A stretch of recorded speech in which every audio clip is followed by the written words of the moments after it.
Howdy, folks. Welcome to Adventures in Alberon, Courts of Everest. I am Joe Treff, your DM this evening and most. And joining me are my friends Matt, Vincent, Kara, Hannah, and Alana. Hannah, are you okay? Took a much too large bite of this chicken tendy that I'm holding. That happened a while ago. And then I watched the timer tick down. And I was like, I don't have time. Just stop chewing. Yeah, we're missing Tina tonight. Tina is at a wedding. The wedding elemental has grabbed Tina, but will be rejoining us, I think, next week or the week after. I can't remember. I know there's one other week that Tina's going to be missing in the fall season. But a couple of announcements before we get into D&D. We played Mosaic Team 5, our original Starfinder campaign, last night. You can see that when it re-airs on YouTube at Alberon RPG at noon on Sunday, followed by this at 4:30 p.m. Eastern Standard Time. We have an Instagram at Alberon RPG where you can see what comes up on our table. Right now, it's some tendies, but sometimes there's maps and handouts. Soon it will be no tendies. That's true. The tendies are a endangered species. But you can see maps and things like that, not necessarily the tendies, up on Instagram at Alberon RPG. And then we have a tremendous number of things that are coming up. In October, we have Humblewood that is coming up for 24th, 25th. That is going to be taking the place of our regular Starfinder and D&D sessions. Hannah ran those. It is Heart of Decau. It is a module, and you are going to see a very cute group of adventurers going on a very perilous, dangerous journey. And so you can see that when it airs October 24th, 25th. Such perilous. Very perilous. Yeah. Much peril. You using are Pokemon death rules. That's true. Peril! We also recently had a one-shot that was run by Olive, and this is Ace of Roses. It is a Starfinder dating game show. And really, ultimately, in my opinion, almost everybody came away a winner. But you can see that when it airs in February on, not New Year's for the Heart. Valentine's. February 14th, 2025. Heart New Year's. Heart New Year's. You can see it when it airs. Kept playing it with the crowd. Yeah, special Wednesday session. And then we are going to be playing a whole bunch of one-shots in the near future, but those will be announced when we have an idea as to when they're going to air. We're going to be playing some... we're going to be having Feast of the Noble Vale, which is going to be broadcast on Thanksgiving. This is the second iteration of a yearly tradition run by Kara. This is a cooking... I would say a cooking challenge/adventure that is set in Alberon, set in canon to the rest of our world. We've actually seen and heard of some of the characters from the first session that have kind of made their way through this campaign already. And so you can see that on Thanksgiving. There's a lot of other stuff coming up. We're going to see some Fallout things, some Starfinder things. There is potentially even in 2025, going to be a special Lancer one-shot. But we're going to be seeing a little bit more of that when it gets announced. Instagram at Alberon RPG. That is all the announcements that I have for tonight. So it's time for this week's session of Courts of Everest.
I like that. Wandering Hearts.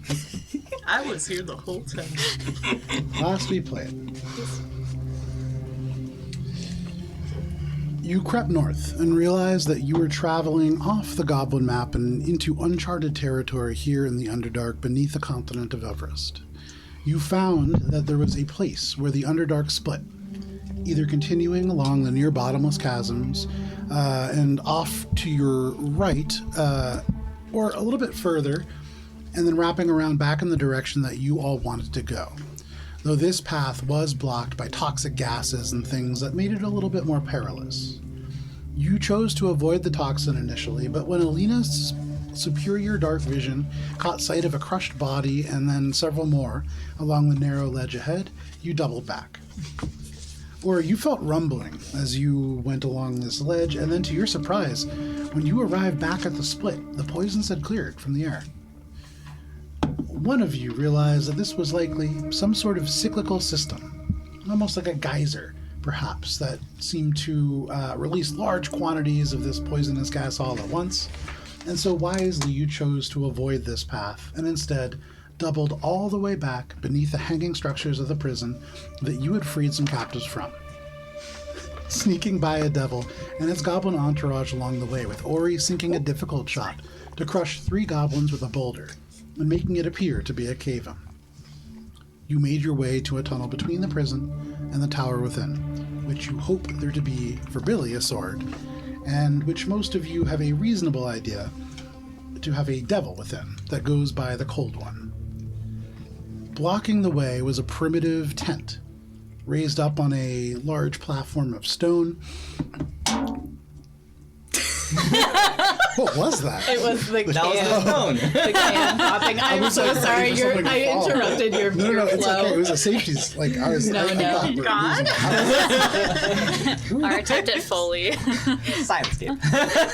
Blocking the way was a primitive tent on a raised stone bluff with a pair of horrific creations of the Siliciocene. 8 arms each sewn into a column of ribs and sinew, with each appendage tipped with hands, feet, and one with an ogre's head that seemed to control the rest of the entity. Or you found yourself faced with your rival, your chief foe, a sheer wall of rock about 10 feet tall. But instead of climbing, Ori, you did what you could to leverage the terrain that you had to gain a little bit of a better shot from below. Though you did miss more than usual, you did manage to find the mark several times.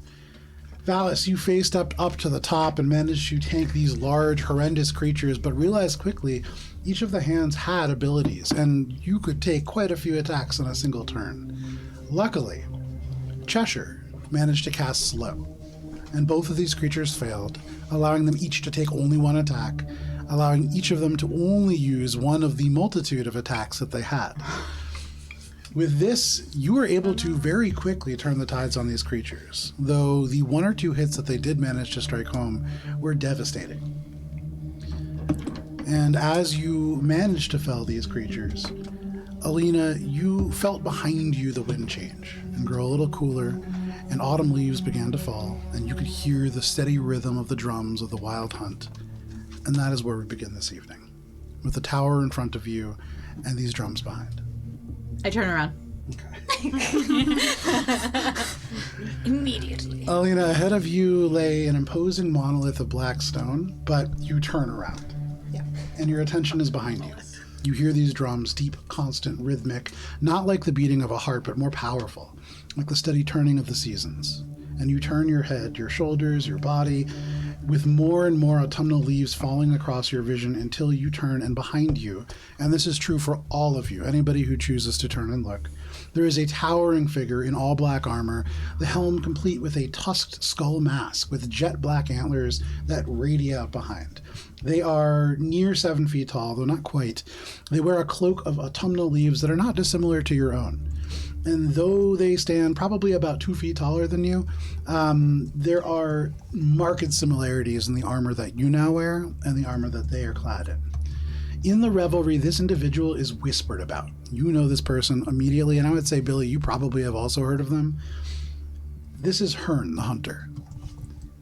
They're a champion of Cernunnos. They are Cernunnos' herald.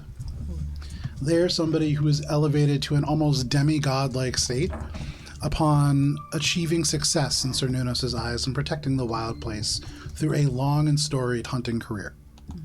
Their gauntleted hands are both wrapped around the haft of a mighty spear with wickered iron wings that come out on either side of the back of this weapon, and they speak. Child of Autumn, Alina of the Revelry, you wield the power well.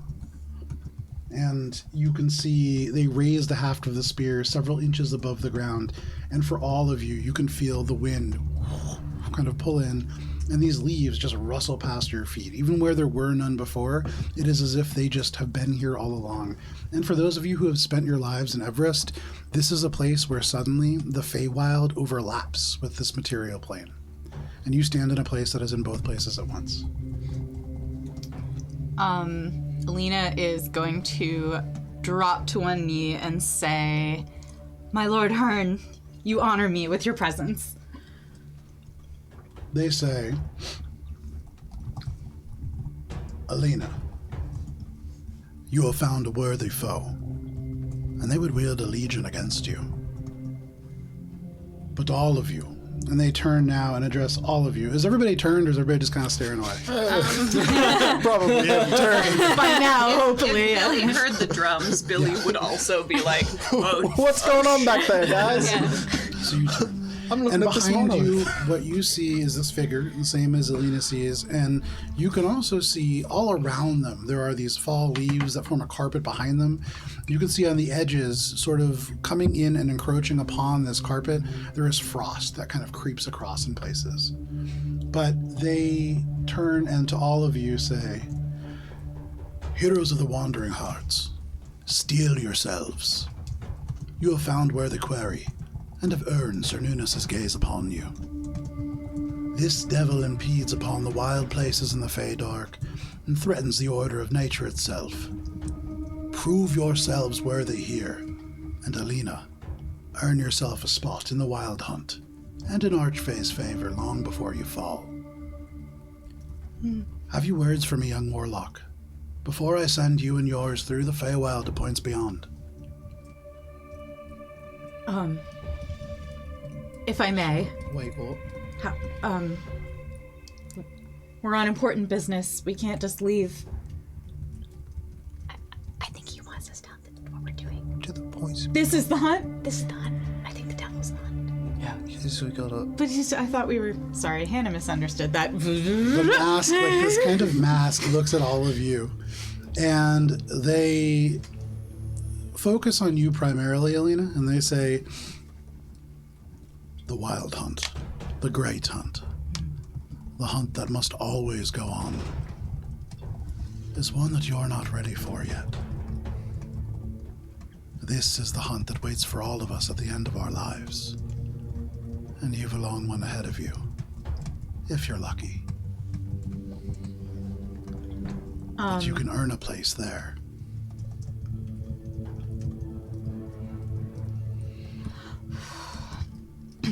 Thank you. I will try to earn my place.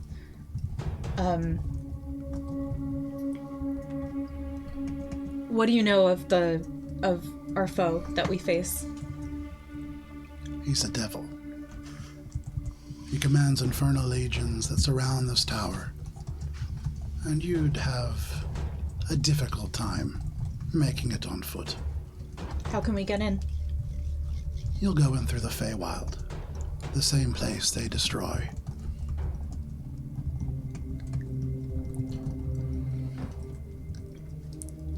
She's gonna just kind of look around and be like, I mean, anything's better than this.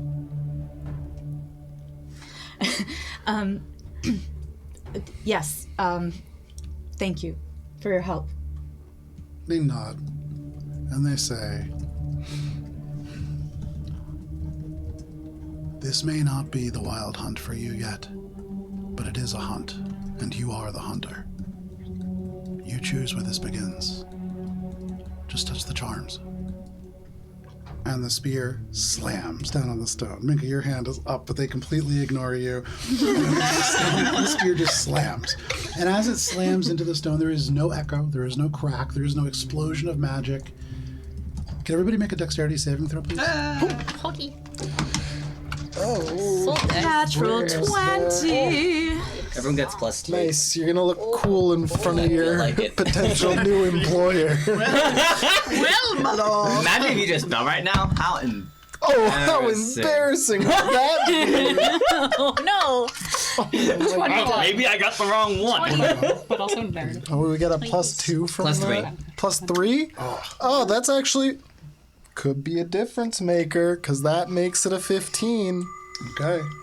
The dirtiest of 20s. Okay. There is only ice. And beneath you, your feet, hooves, boots, and other accoutrements just slip.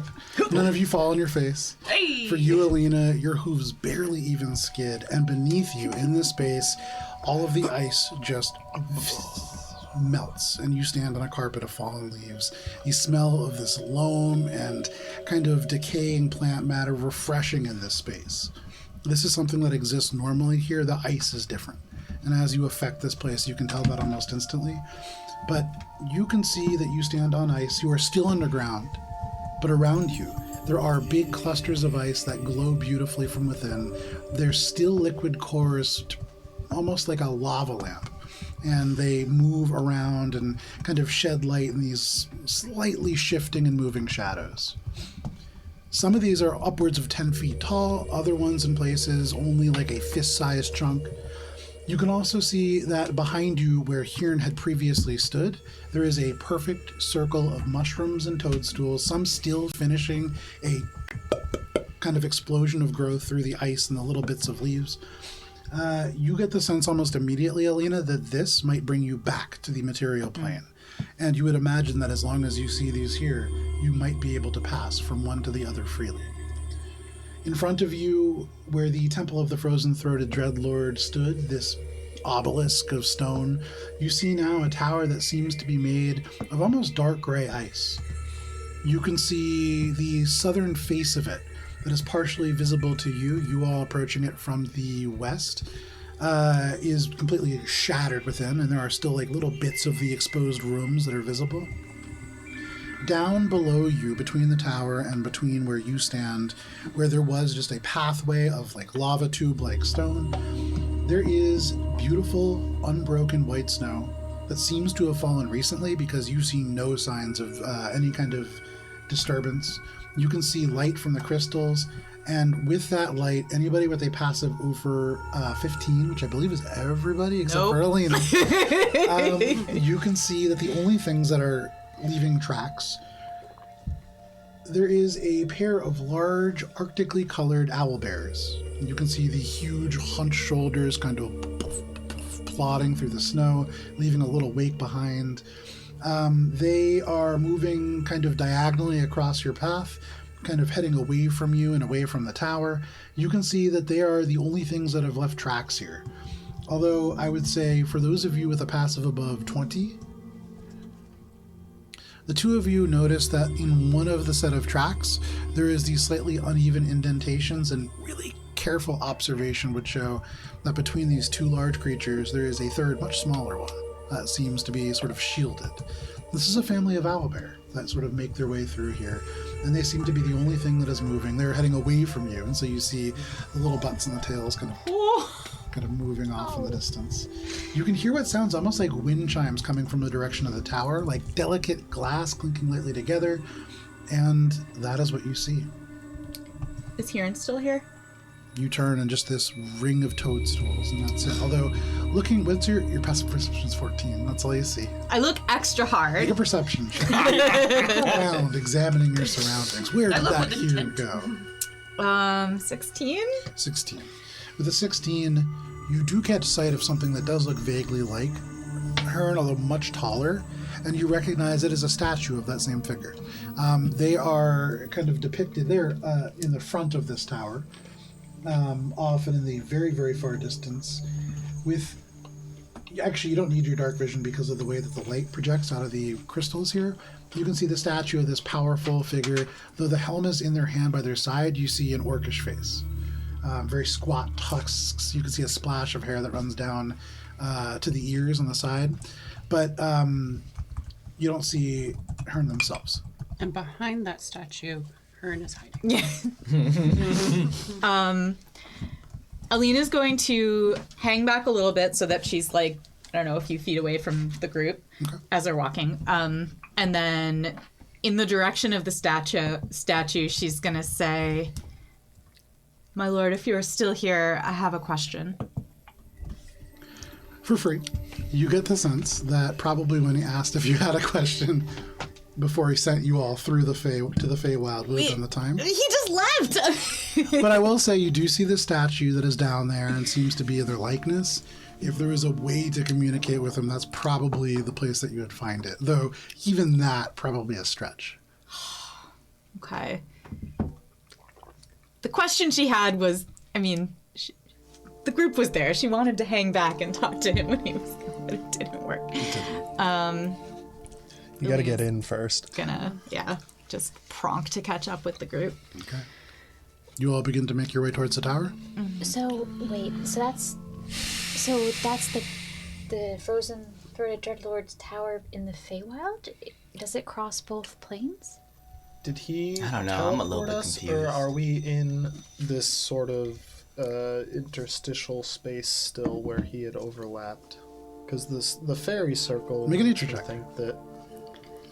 I assume that say- the fairy circle is how to get Do I back to get where my we were. bonus? If Yeah. we walk a bit, we'll come across like another circle. That was my assumption. But He seemed to imply that they were affecting the Feywild, but the Feydark. I would assume. Natural He 20. made it sound like he was hurting the Feywild. With a natural 20. Also, it's kind of our whole thing. Using your context clues, as this conversation happens around you, they keep saying Feywild, Feywild, Feywild. You look around, We're in the Feywild. you're in the Feywild. But what you really kind of strikes you about this, as everybody's talking, and Alina, or I can't remember who it was, but somebody over here had mentioned that they had said that the devil was affecting the Feywild. You look around, and everywhere there is ice. And though it is still beautiful here, it is frozen. Right. And where Alina stands, and then you see Prunk This isn't kind of the walks winter down and court's goes into the snow. territory. The snow crunches under her hooves, but by the time they lift, you see just fallen leaves, wet with melting snow beneath. But even as Alina has made about 100 feet of distance, you can see the frost closing in behind. There is certainly an effect that is happening here. Is there Turkish delight nearby? The source is emanating Very from good. towards the tower Source of. of this affecting frost. It blankets across here, and so it doesn't So it's seem hard to to be see, like, originating where it's from originating a specific place. This seems to be a much wider regional effect with a natural 20. You've heard that there are some creatures and entities that can affect wide swaths of land. And this seems to be something in a similar nature, perhaps. Okay, so it's not the source is still down in the keep, but Billy's kind of taken this whole transition as gospel and has just like headed towards the Okay, the go ahead. tower is the problem. only thing Sneaky? nearby that seems like the place to go, right? Sneaky? You turn, and Billy, almost all black and dark colors, in this field of white. And Billy stands out most places that you go, but rarely this much. This is part of the Feywild that is affected by the devil. Yeah. Which means we can affect the devil from here. I don't think that's what it is. I think we have to go to the tower, and we're going to Do we be want able to sneaky? make our way back. I think just the fact that they were in the Feywild makes us sneaky. Well, they're I don't know probably where Cheshire went, but I think this is probably gonna go along with the. with the I don't know where Cheshire went. Billy's gonna look for Cheshire. Make a perception check. Right? This is probably gonna go. Pausing about halfway through this field, all this glowing ice. around. 13. You do notice that there are a few glowing crystals that float above the ground, Ah, yeah. but might just be kind of floating as crystals Oh. do. Hard to tell. This is probably gonna go in line with coming from where they're not gonna expect us. Billy has like just continued forward. Sort. Yeah, You walk gonna follow. As you follow walk Billy. past one of these floating crystals, it's large, probably about 15 feet tall, and it has like the longer kind of point oriented up in like a very classic kind of diamond or gem-like shape. It just ever so slightly kind of moves and shifts and glows, and there's a reverberation that comes from within. You feel it in your teeth for a second, Billy. It is unpleasant. It's not aggressive. It responds to you. But you walk by, no problem. It just pulses slightly as you do. And you do, with your perception check, that's all you notice. As we walk past these crystals, are they anything like the crystals that had been reactive on the Underdark thus far? Do they share any similarities, or do they seem to be completely different? Make a nature check. Cool rock check. Cool rock check. Did these crystals visibly do something when Billy went by? Dirty 20. make a perception check. Can you describe these crystals again? Are Yeah, they look almost like these big crystals of ice, but they're perfectly like diamonds, almost your stereotypical diamond shape. The longer kind of narrow point is oriented up, and they just kind of float. They're about 15 feet tall in total. And they float? And they float. 23. So Minka, with your cool rock check, these are not crystals. This is straight up just ice. It is ice that seems to have been formed or seems to maybe be an analogous structure to something that exists on the Feywild. It doesn't seem to You be mean rock. something that exists on the On material the plane? material plane. Okay. Yeah. Ori, with your check, as Billy walks by, you see it reverberates, and then there is still a faint kind of pulsing light within this crystal, and you notice that it seems to go in time with the very faint beat of a drum that is still here, very faintly, something that you can kind of feel under the current of the air. As we're walking, I'm gonna saddle up next to Lena and said, that herald said that you did a good job wielding the power of the bottom. I'm gonna pat you on the back and say, well done. Well, Thanks, not House. yet. We still have to kill the devil. No, she's been doing No. really well. Yeah, Well- he said that she's Right, been but doing in really order well. to earn the spot, we gotta go kill the thing. Yeah. Yeah, that's fact what that he that helped us at all is a good thing. Or take it and walk. That's what I'm saying. But we gotta go do a thing now. That's all I'm saying. We always have to we're do a going thing, to do Ori, a but we thing. should take a moment to So recognize Billy, the things we've done. are you heading for the door? Yeah. Okay, it's on the southern face. You have to wrap around, and you can see now very clearly the statue of Hearn, this powerful orc. You can see a little bit up closer, even and this is not crystal or rock, this is ice. This is a sculpture of ice. You can see there is a scar that is kind of like depicted along the back of their neck. This is very intricately done. Behind them, there is a 10-foot doorway on either side, kind of angled away from the statue. So statue, like right here, and then kind of doorway like this. And there's no door within this doorway, but raging on the other side of it, though silent, there is a windless blizzard. And it looks like the snow is falling incredibly fast, straight down, almost like rain, barely waving side to side, but it never accumulates. It stays about 2 inches deep across the ground. It does reduce the visibility, so you see like 30 feet in. That's kind of it. Is this blizzard like part of Feywild fuckery, or is this like an echo of the disturbances happening? Make an Arcana check. Retiring this dice. Oh, that's 12. 12. With a 12, hard to tell. This seems to be something that is not of the natural world, but what the nature of it is, you can't tell. Of course, it's not in the natural world. We're on the Feywild. It's fine. It's just a blizzard. It's fine. Did Hearn die from an attack to his neck? He's not dead. And we just saw him. Alina, the Wild Hunt. To be a part of the Wild Hunt, you have to have died. So part of the Hearn at some point died during his history as a hunter, and the revelry would teach that because of his great deeds, because of the incredible conquest, because of the fact that Hearn really protected the Feywild, they have the opportunity to do it forever, or as long as they want. And so they are the chosen of Sir Nunos. They are like this person that is part of the Wild Hunt. The Wild Hunt, depending on who you ask, like in the revelry, coolest party of all time, best hunt that you could ever go to. But you've talked to other people in your travels who talk about these skeletal horse riders that lead the way across this hunt, and really strike fear into those that might harm the wild places. But you haven't seen it. You don't really know.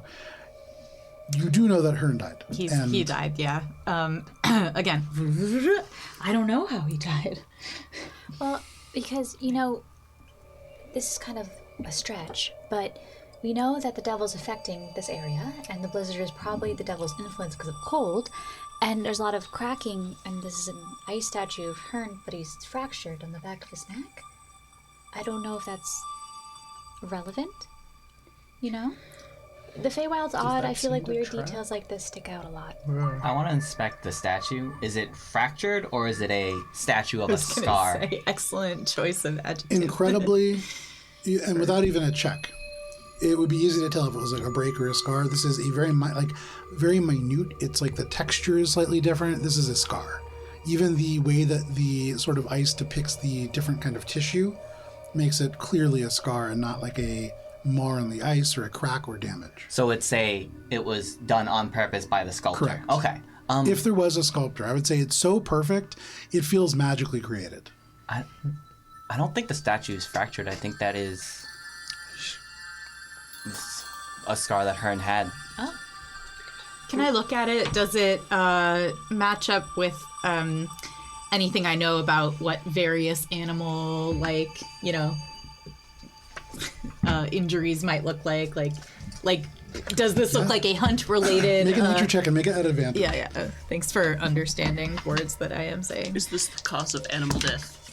Besides the blizzard, is there anything like we can't get around it? There isn't anywhere that we can like. One step at a time. 19. A 19. Or is like kind of edging into the door and looking, and Hold on. He's like, no, me first. Hold on. you can see it is a very long room. And so whatever is on the other end is kind of obfuscated by this. But as you look at this mark, it is jagged. You can see, what was her roll? 19. 19. It looks like before it healed, this was a tearing wound of some kind. So not like a super sharp, like thinking about it as a creature, maybe a tusked creature of some kind.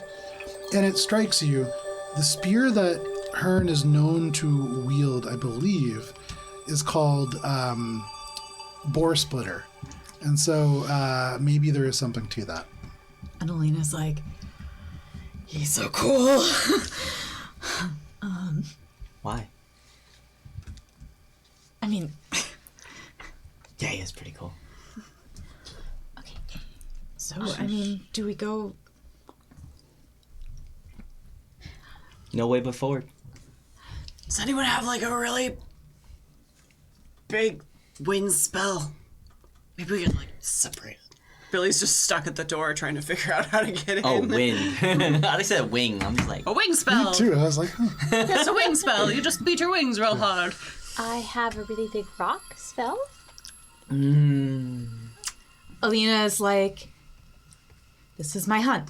This is the hunt. And she's just going to start walking forward. As Alina steps in, the 10 feet sphere around Alina just sheds the snow. And it's like Alina just stands in a perfect sphere of no weather. And if anybody wants to stand closer to Alina, you can kind of avoid this. You can stand in the snow and you don't have any harmful effects. It's cold. But aside from that, and less cool. and a lot less cool. But Alina walks in completely untouched. I And walk with Alina, make Alina. a insight check. We're being protected. 23. It's not that you're being protected. This is a place that is meaningful, or at least within the domain of the Wild Hunt. And so it's responding to you for that reason.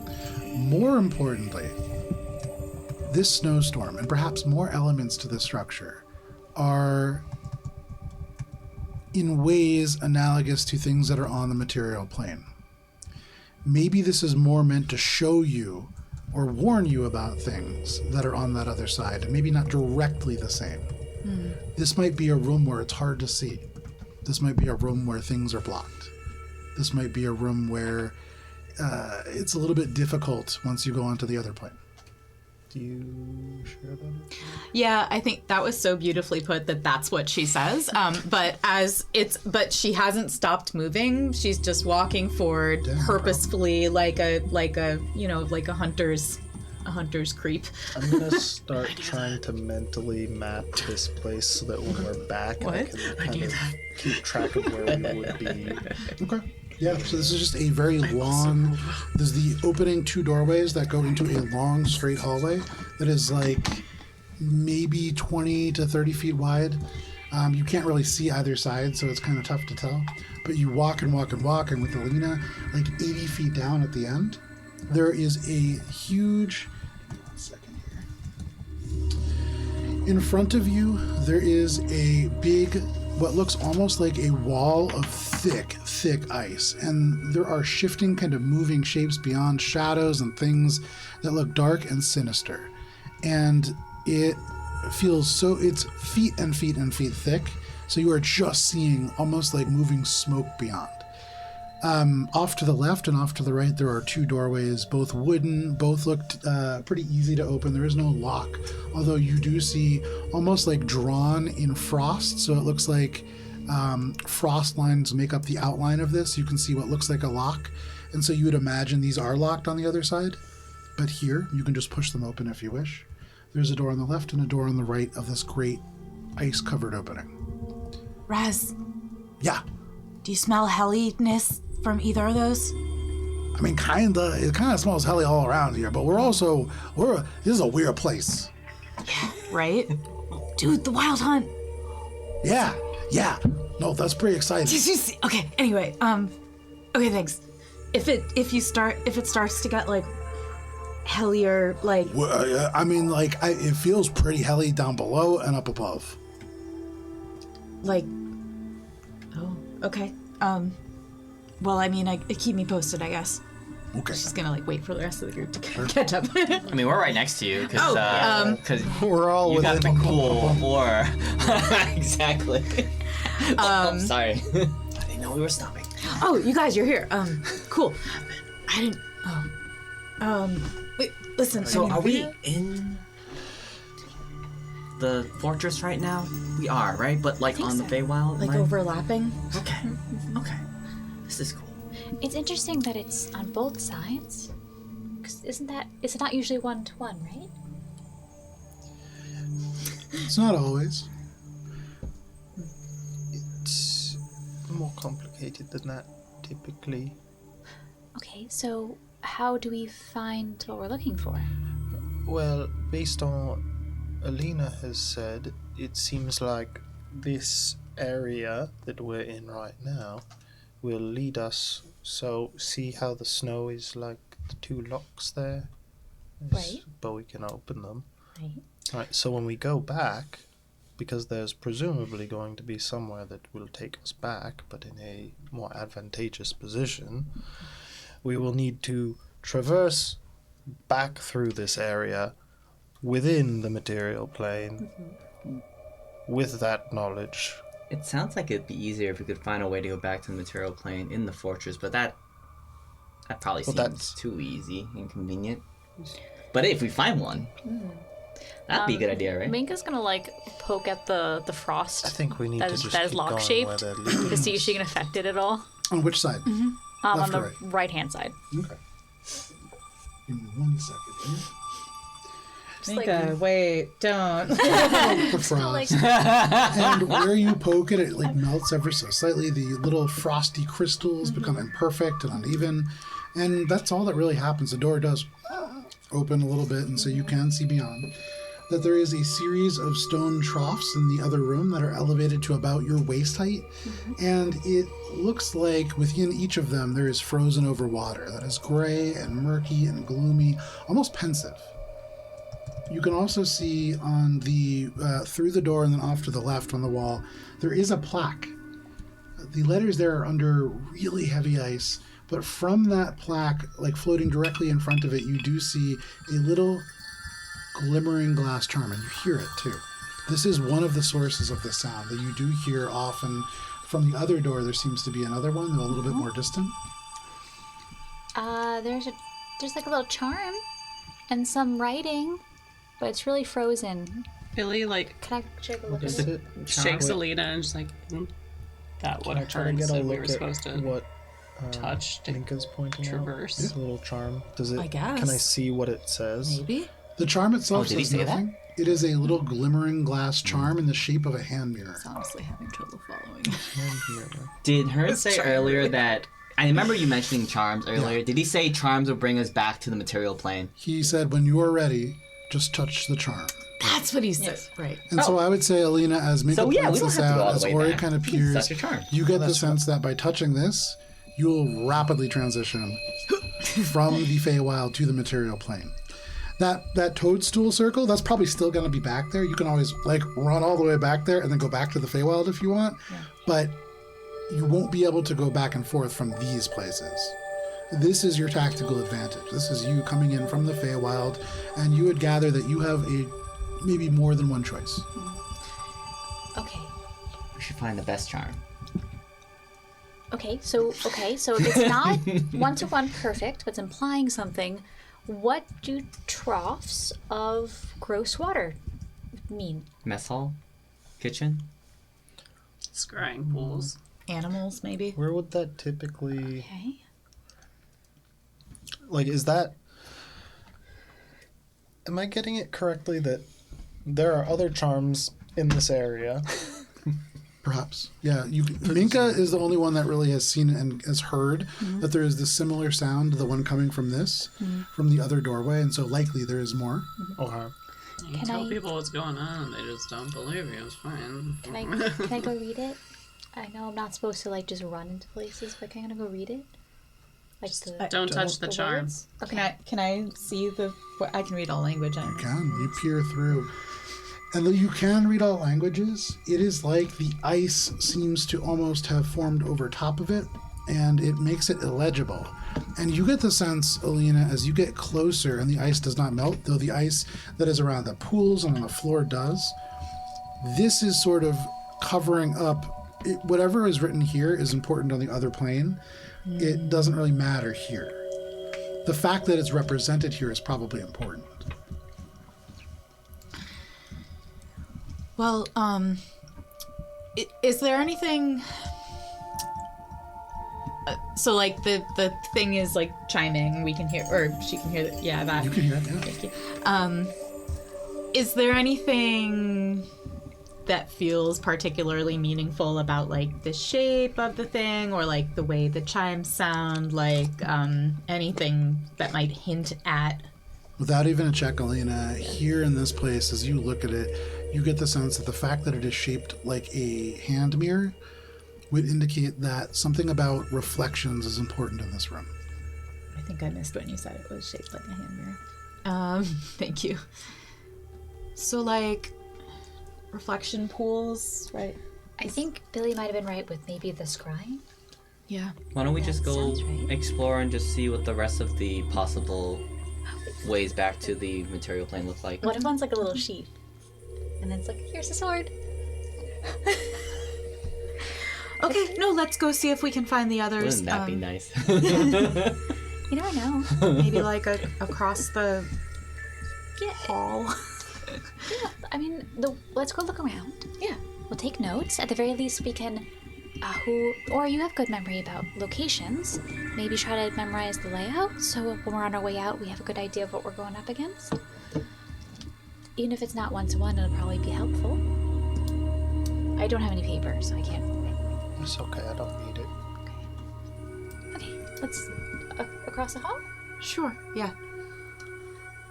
As we're moving, Alina's gonna sidle up to Ori and be like, "Hey, are you okay? We just went through a portal." I'll be okay. We just gotta go. Yeah, okay.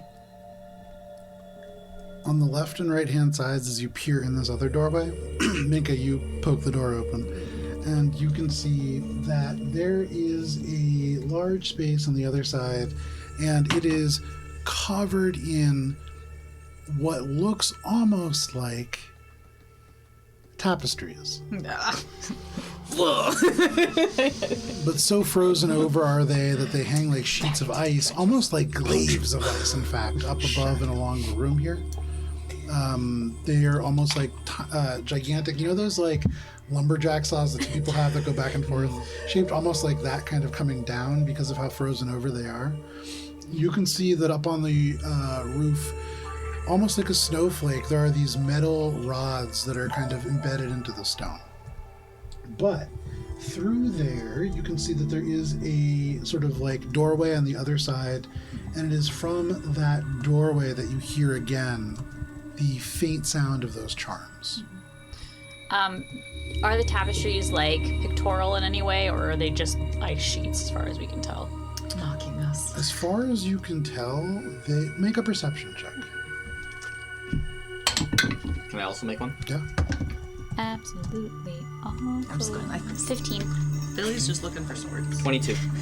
For He you, just busy Minka, feeling it's bad just for Ori. ice. And the discovery that it's not stone disheartens you and kind of discourages you from looking further. As you look, though, Valis, you do note that there are, similar to that plaque, this kind of like smudged appearance through the thick layers of ice. And you would guess that this is analogous to very elaborate tapestries in real life. Here, they're just stand-ins for what exists in the material plane. I don't think we can read what these tapestries say, but I think the presence tells us that there are elaborate tapestries on the other side. What I will say is, you do note that here, that sort of snowflake of metal rods and beams that these hang from is not really a snowflake. It's 3 concentric circles that are joined by these kind of interior rods that have these sort of loops to them. The tapestries themselves can likely be like Hanging on moved They're along like them. curtains almost. Yeah, like curtains on a very elaborate series of tracks. You can see the clips themselves. With that perception check, they're just frozen solid, but you would imagine there's something more to them in real life. In material I relay plane. that. Does that resonate, like, remind me of anything? And you know what I mean? Can I make a check to see if I can make any sort of connection to things I have seen in the material plane? Make a history check. Seems like Is a this puzzle like that we some- don't have to Natural solve. 20 for a total of 21. You have never been to a place that would have something like this, but you've heard about places that have like museums and galleries where there is like huge sort of exhibit halls where you can hang scenes from great deeds throughout history. These are just top curtains. Billy just sighs thinking about statues.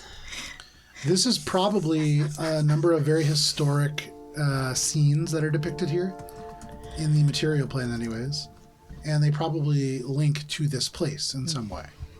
And I would say, thinking about this as being the temple of the frozen-throated dreadlord Zos Frazir, you would imagine these are important about how Zos Frazir lived or died, or perhaps somewhere in between or beyond. Or unlived. Some sort of display hall. From the initial like fork, we are now left, right? Correct. When we went right, was there any other way forward, or was that like a dead end? Give me 1 second here. Let me find my cursor. I assumed it was a dead end. That was 'cause- just a dead end. Okay. If we were to cross through here, maybe we could learn something about the frozen-throated dreadlord, Josh. Yeah, but Is then- there a Josh charm in Ritter. this room? I don't You, think the Valis, next when Josh you Riviera. got your 22 as your perception check and you looked, you can see on the other end of this space, there is a staircase that goes up and a staircase that goes down. And this charm, you can't quite you can't quite tell which of the 2 staircases the charm is coming from, but that is the direction. And that's the only way out of this room besides the way we came, up or down?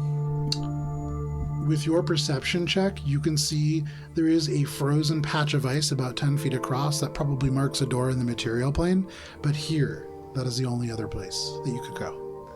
Okay, I relay that.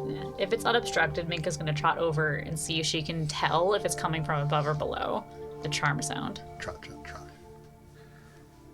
You listen.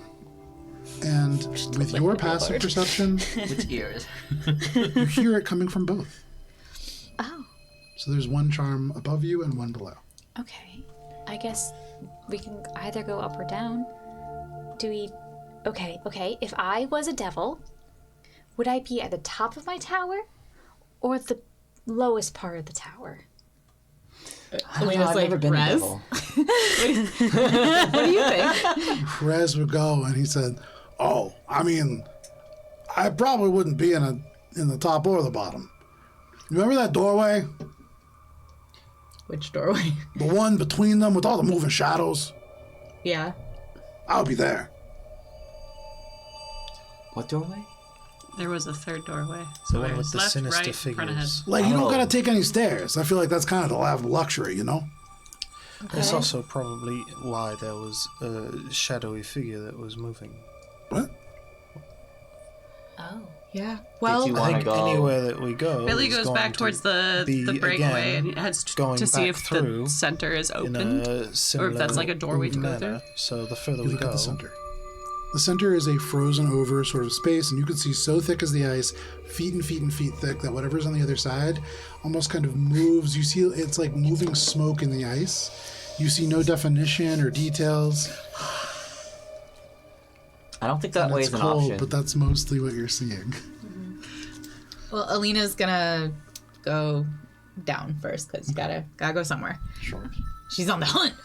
You go down. Down. I follow. Yeah, I'm just following, just like, I don't know, this is... In the basement of this frozen tower, as you make your way down, there is about 10 feet of stairs and then a landing. And from the landing, you can see down the rest of the staircase into this much larger space. It is a room where all along the walls, it is a room within a room within a room. And you can see along the walls on the left and right hand sides of all of these spaces and the smaller spaces beyond, there are snowmen that have been formed. They are pressed together, stacked atop each other like bodies frozen while falling from the ceiling. And in the back of the room, you can see far, far across this space. It's probably about like 200 feet deep. And you can only see by virtue of the fact that there is just these faint glowing crystals of snow. You can see 3 snowmen that are larger than the rest.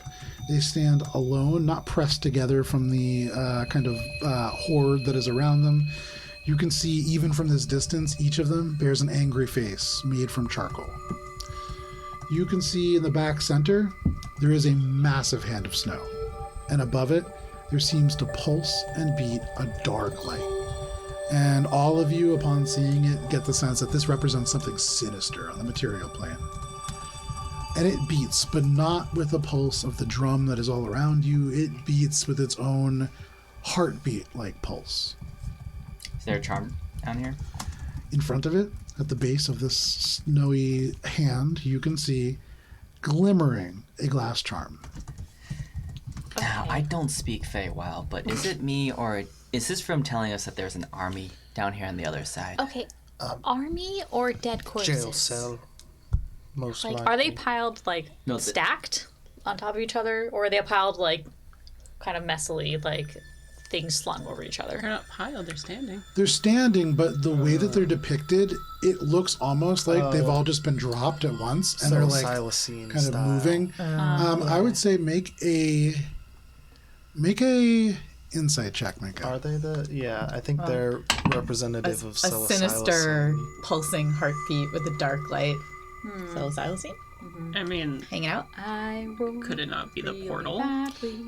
It could be the portal, but a hand being 7. the portal. 7.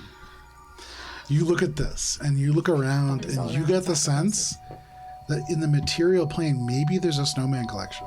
I don't know. But realistically, hard to tell. It could be any number of things. You saw these tapestries. Maybe it's like a statuary. Right.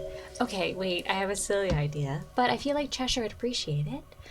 What if we take the charcoal and make them happy snowmen? Maybe they'll be less angry when we find them. Billy just like goes forward to go Alina is investigate the weird pulsing hand. We're harshing my hunt buzz.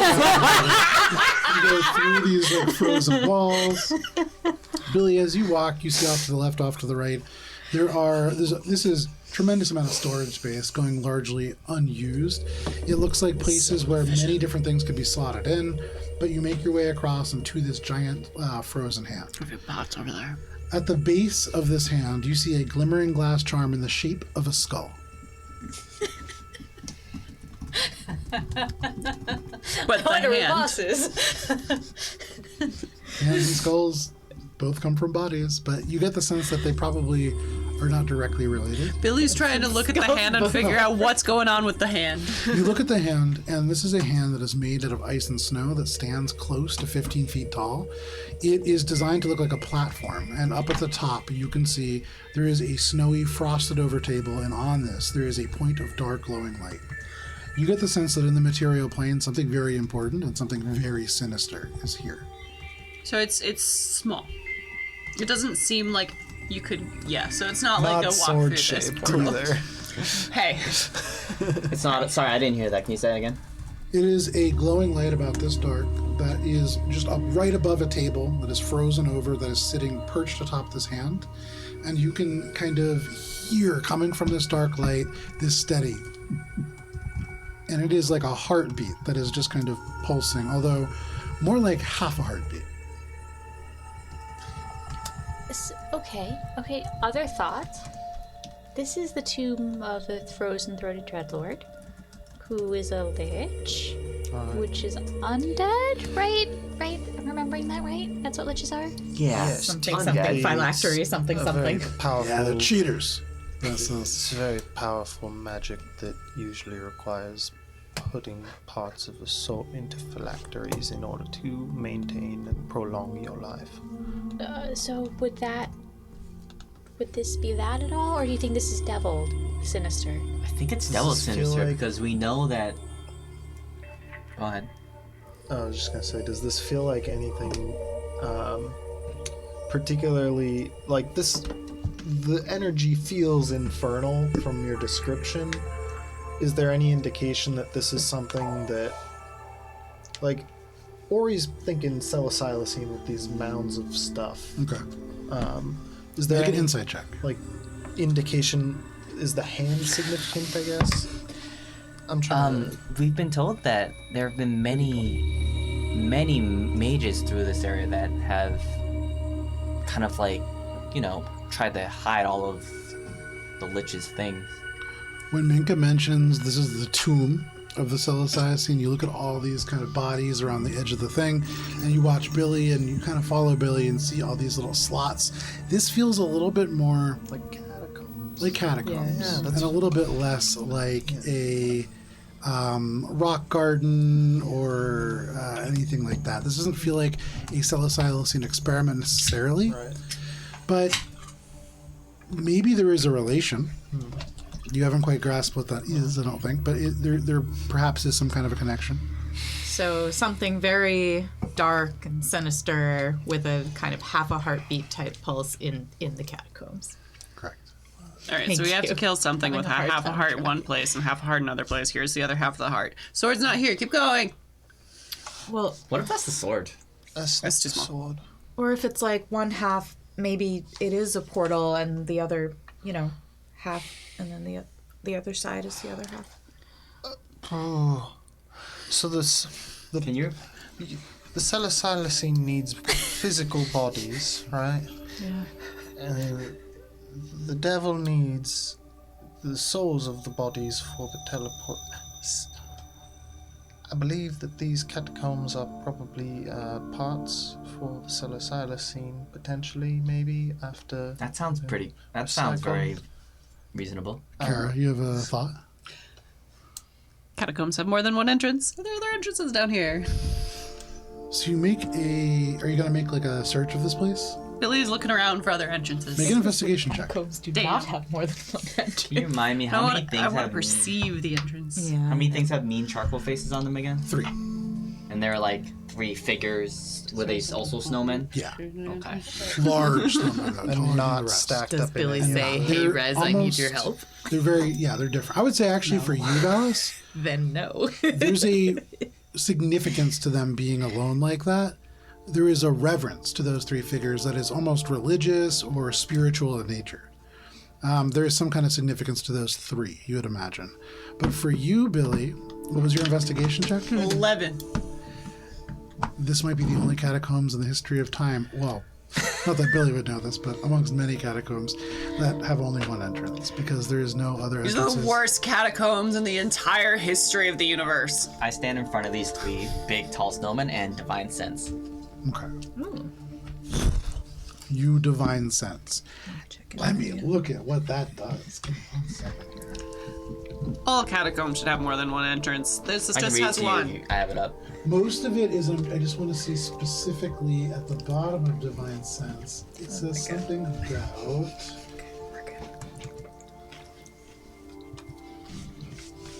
You know, the location within 60 feet that is not behind total cover. It doesn't say anything about different planes. So on this plane, as far as you can tell, there is nothing that is fiendish, celestial, or undead within 60 feet of you. And I get the sense that that is telling me about things on this plane, not Correct. necessarily doesn't extend to other planes. Correct. Got it. Okay. What if we go upstairs and see if there's another half heartbeat up there? Oh, Yeah. And if not, you can see what's up there anyway. Yeah. So we found 2 charms so far, right? One down here, Oh, trough Wait. room. Oh wait. Was there a crystal with the tapestries? The tapestry room? Oh. No. Can you look for other exits? are there Billy any looks other really exits? mad that she has to Make an ask investigation this. check. I look for other exits. Make an investigation check. I go back look to the for other stairs. exits Make an too? investigation check. You make your way back. I up. just fucking asked Ori. Oh, I'm sorry. You were just asking Ori? Dirty 20. I mean, I just started looking around because everybody else was. Billy's mad. You don't find any other exits. You find that some of the places the walls have kind of collapsed and been destroyed, so maybe there was other exits and they're buried, but nothing here. Minka, you make your way up. You go up to the it's main catacombs. floor and then up again. Following the sound of this charm, You put them down and you leave. on the second floor, up about 30 feet of stairs. First, can you make a dex save? Because these stairs are icy. Sleepy. Do I fall and die? Probably not. But just in case, I'm like 12. 12 meets a pizza. Yes! You climb this 30 feet of stairs, and at the top, where you realize the stairs kind of tilt and pitch ever so slightly, there is a place where it would be very easy to fall. But you catch yourself, you grab onto the walls, you steady yourself, and you make your way up. And around the bend, you come into a massive space equal to the sort of underground space you had just been in, maybe 200 feet deep, and it is row upon row upon row of racks of icicles. They're stored in ways that you might store spears or halberds, but you just see racks of them all along. You do see that there are doorways off to the walls and kind of one off in the distance, about 200 feet away, that is lit by these kind of glowing crystals on either side. But that is what you see. And you hear this kind of charm coming from that door at the end. I call down the stairs. I found the weapons room. Be careful, it's icy. Billy like fumbles and stumbles up the stairs trying to get up. Make a dexterity saving throw at disadvantage, Billy, as you rush up the stairs. Thank you for taking my flavor and making it painful. Yeah. Just sidle along the wall as I follow Billy along. slips through. 16. 16. You get a +3 from Valis. As Valis is right 19. behind you, he boosts you up. Everybody make a dexterity saving throw as you make your way up the stairs. But Billy, you easily get yourself up there, especially with Valis down behind, and you emerge up into the space as well. You can hear the charm coming from beyond. You can even hear the kind of a heartbeat that is coming from that space as well. Bing. 25. good. Am I still sort of have autumn leaves under my hooves instead of ice? You not autumn leaves, but stone here. Okay, so do I need to make a dex check? You do not. Hell yeah. You walk up. Well, I got a So dirty good. 20. There you go. I danced my way up. You easily dance your way up. Yeah. Make your way to the top and join the rest of the group in this kind of icicle armory. There's also a weird beat here. I didn't want to walk into the room more in case anything kind of went. Billy. You're learning. Billy's already 50 feet into the room. Can you read us through the Just room? walking by. Yeah, sure. So it is a long room that is very similar in dimensions to the one that you had been in before. There is no like snowmen lining the walls. There are doorways that go off to the sides. You can see one larger doorway all the way at the end, 200 feet away, that is kind of lit with these 2 glowing crystals. And then in between, there are racks and racks and racks of just icicles stored as spears or halberds might be. You can hear the charm and the heartbeat coming from that central door far on the other side. I don't think it's How here. many? Actually, Billy looks around. Billy doesn't say that. Billy looks You around. make a perception check. How many? You said 3 doorways. Are any of them frozen over? More than 3 doorways. There's probably, I would say, closer to 13 in total. One of them is much larger I and see. towards the end. And only 3 of them are available for us to go through currently. No, they're all doors. These are like barracks now or something, right? Similar. So along the left and right hand walls, there are 6 doors that go along, each with 10 feet in between them. And then at the very end, you can see It's like one much large, larger yeah, door. that goes to probably That is where the sort of charm comes from. range. That is where the heartbeat comes from. 26. 26. Billy, you look around And above these various doors, there are shapes that are identifiable to you because each one might look like a different weapon, might look like armor, might look a little bit like a barrel. There are all kinds of different things that are kind of located. This is an armory. This is at least analogous to the material plane, what is likely an armory. And I would say, what languages do you speak? Giant Sylvan. No, I don't speak giant. That's you. Sylvan and common. Gotcha. An alien sort of design elements that are unfamiliar to you, but you do note with a 26 in the center kind of room where this heartbeat comes from and where the sort of charm kind of glistens, you get the sense that this is probably where the most valuable things are. And so if you were looking for something in an armory, like say a sword, that is likely where you would be looking. Minga's gonna try to pick up an icicle. Does it move? You lift it. It's heavy. It's water, and so it's close to like 15 pounds. But yeah, you can lift it. Your hands kind of stick to it a little bit with the perspiration, but yeah, they're just regular icicles. For you, Billy, you push open the doors and peek in, and you can see that within there is a space that has several rooms that lead off of it, but this is narrow quarters. Ahead of you, there are like a big iron bar wall almost. You can see in some way it draws up and into the ceiling. On the other side of the wall, you can see a little glass charm. This glass charm looks to be in the shape of a sword. You can see on the opposite side of the sword, there is a frozen over table, and hovering above that table is a dark black point of light. About it! On either side of that table, you can see these kind of frozen over snowmen-like figure, one holding a sword upright like this, one holding a spear upright like this. They look a little bit menacing, but that is what you see. And then turning your head to the left, you can see there is a room that has a table that is piled with tiny little coins of ice. And then off and to the right, you can see what looks like a table that has a number of different kind of... One second here. I don't know why I'm bothering trying to take notes on this. Ice coins. A number of different little kind of... it looks almost like grass has grown from the ice and then like frozen over. It is like little sticky shapes and things that emerge out from the table proper, and it's hard to really make out what they might be on the material plane. So, am I understanding you correctly that this is through the big central door, right? That you described for Billy? Correct. And it's blocked off by a bar that goes up into the wall. So there's the door that you walk into. There's maybe like 20 feet and then an iron bar kind of wall. You can reach through the space between the iron bars, but you can't quite get to anything beyond. There's then between that kind of iron door and the door that you enter from, a door off to your left, a door off to your right, and then one that is like directly behind you and to the left. Okay, and what we think is the sword is behind the iron bar door.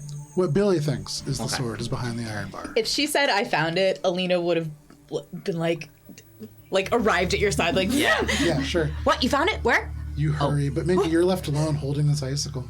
The sword. So, Minga's gonna look at it, and then she's gonna kind of let it fall to the ground. Does it shatter, or does it just kind of rebound? Drop it on the ground, and it shatters. Just into little bits of ice that kind of break all over the place. Mm-hmm. And yeah.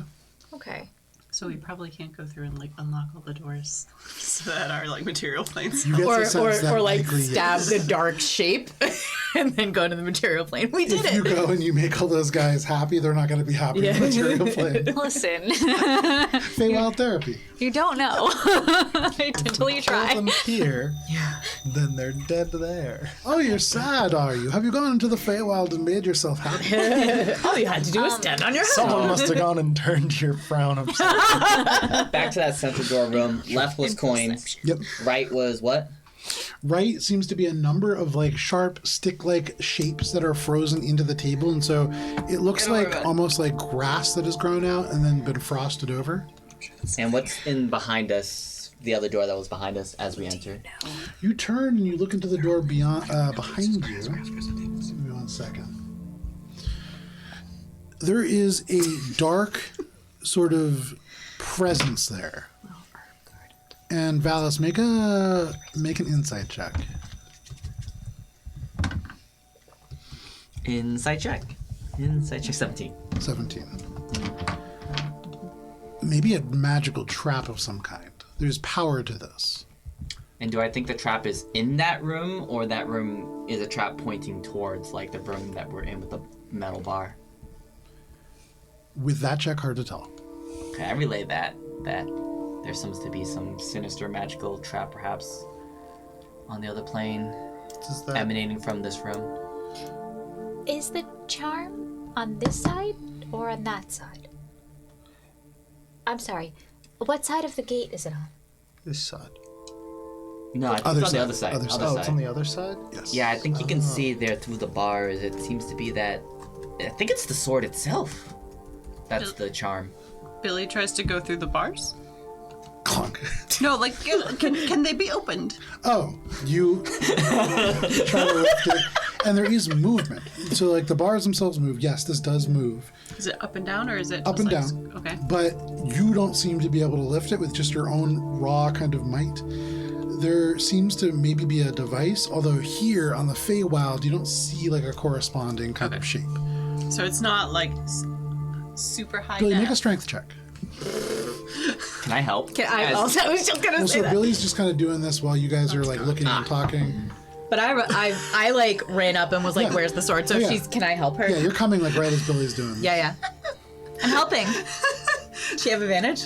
What was your... So, one thing at a time here. 4. Billy's just like, ah! As you enter the room, you see Billy put their fingers around this ice and then go up, and it's icy, and so your fingers just slip straight off, and you right in your shoulders. Okay. And, like, there's no real movement here. You get the sense that it could be moved, but not by you. If 2 people wanted to try at once, you certainly could. I'm here. I'm helping. Let's do it. Is it No mortal can stone lift wall? this. What if we try yes. together? Surely our friendship. As she says, no mortal can lift this. I try to lift it. Make a strength check. I'm right there with my hands on it. Can I help? Go for it, yeah. Make that check at advantage. Yeah. Help action. Alina, you're learning. Wow, those were bad rolls. No mortal. No mortal can do 10. it. No mortal. can lift this. I think you're right. No mortal can lift this. Do the walls appear to be just like normal stone, or is it just like cold? So you look around and you watch as Valis and Alina struggle with this, and it like doesn't look that heavy. It's metal, it's heavy, but like not. They're making it look almost like comically so. You just see regular kind of stone that makes up this kind of space. These are blocks of stone that form it, and so it doesn't seem to be frozen over or magical in any way. Okay. We Try to lift it, and my hand keeps slipping, and I'm like, oh, I'm sorry. It doesn't really happen like this. 2 options. If it's normal metal, I could try to warm it up, make it malleable. Here or there? Well, I guess here, because we're here right now. Or I could try to manipulate the stone next to it. Are there like is it, you said it's like a gate. Is it like gridded, you know? Is it like vertical bars? Yeah, All right. vertical horizontal bars. Hear me out. Get through it. Hear me out. What if 5 mortals tried to lift it? What if we all tried together? I don't. Can we? You said it was a thin. Is it like 2 people wide? I would say you could probably fit 4 people like Okay. up against it if you really wanted to. Yeah. Okay, Alina's Yeah. bracing herself. She's like, I'm ready. The dark energy from the door. Come on, that Billy, you want Valis this sword. pointed out, similar to the hand dark energy, or is it different in any way? Make a perception check You mentioned there was with your eye for detail. another heartbeat sound. Yeah. Is it coming from? It's coming from that dark kind of glowing light above the table behind the sword-like charm. From Billy's experiences in the Feywild, does Misty Step fuck around in the Feywild, or is that like you can do this normally? I think the last time that you did it, it had some interesting side effects. Did it? I believe so. The last time it happened, I think there was a roll on the table. Is it a level spell? Yeah. Then you would imagine it probably has some effects. I think casting any level spell has a roll on the table. With the 22, as you look around at this kind of shape as Valis has pointed out to you, and you don't see it anymore. and that tells you that it's probably not a static trap. It may not even be a trap at all. Magic is certainly right, and it's a dark magic, and that you kind of look around for Rez. It's a similar sensation, maybe more of an entity than a trap, but there is magic to it for sure. The dark pulsing orb thing? No. Is Different. No, That I is saw in the back room thing that behind they it. saw in the back room, and it's no longer in the back room. It is now in the side, kind of off and to the left. So it's still within this area, but Yes. it's moved. Did it just like... You didn't. You like. It is now there. Now that you're kind of looking at it, Yeah. it wasn't there until you look around and you see kind of a darker patch of air. While in that everyone's space. kind of focused on the grate, I want to try to keep track and see if it had like teleported, if it's doing that. You watch it, and for the moment it's still, but I'll tell you if it changes. How many people have their hands on the bars? Me. Okay. Oh, 3. Mika, can you Mika, give us a hand. Guidance. And then she'll also grab it. All right. Now let's make a check at advantage using everybody's help. That will have the DC stay the same. None of us are strong people. Add a d4 for guidance. It didn't matter. Ooh, it's got. Ooh. All right, we got a good roll. My first roll is a 4. Okay, there we go. My second roll is a 17. That could so do it. that's Do you, gonna do be. you get your with own the 3? aura? No, it's only for Allies. saving throws. 24. With the 24, you push, and with all of your allies helping, save Ori, who is just kind of staring at the wall, you lift this grate, and you are able to hoist it up and up and up. Dost And thou you even hoist kind of it? lock your elbows. With the 4 of you, you hold it. And you now have this up.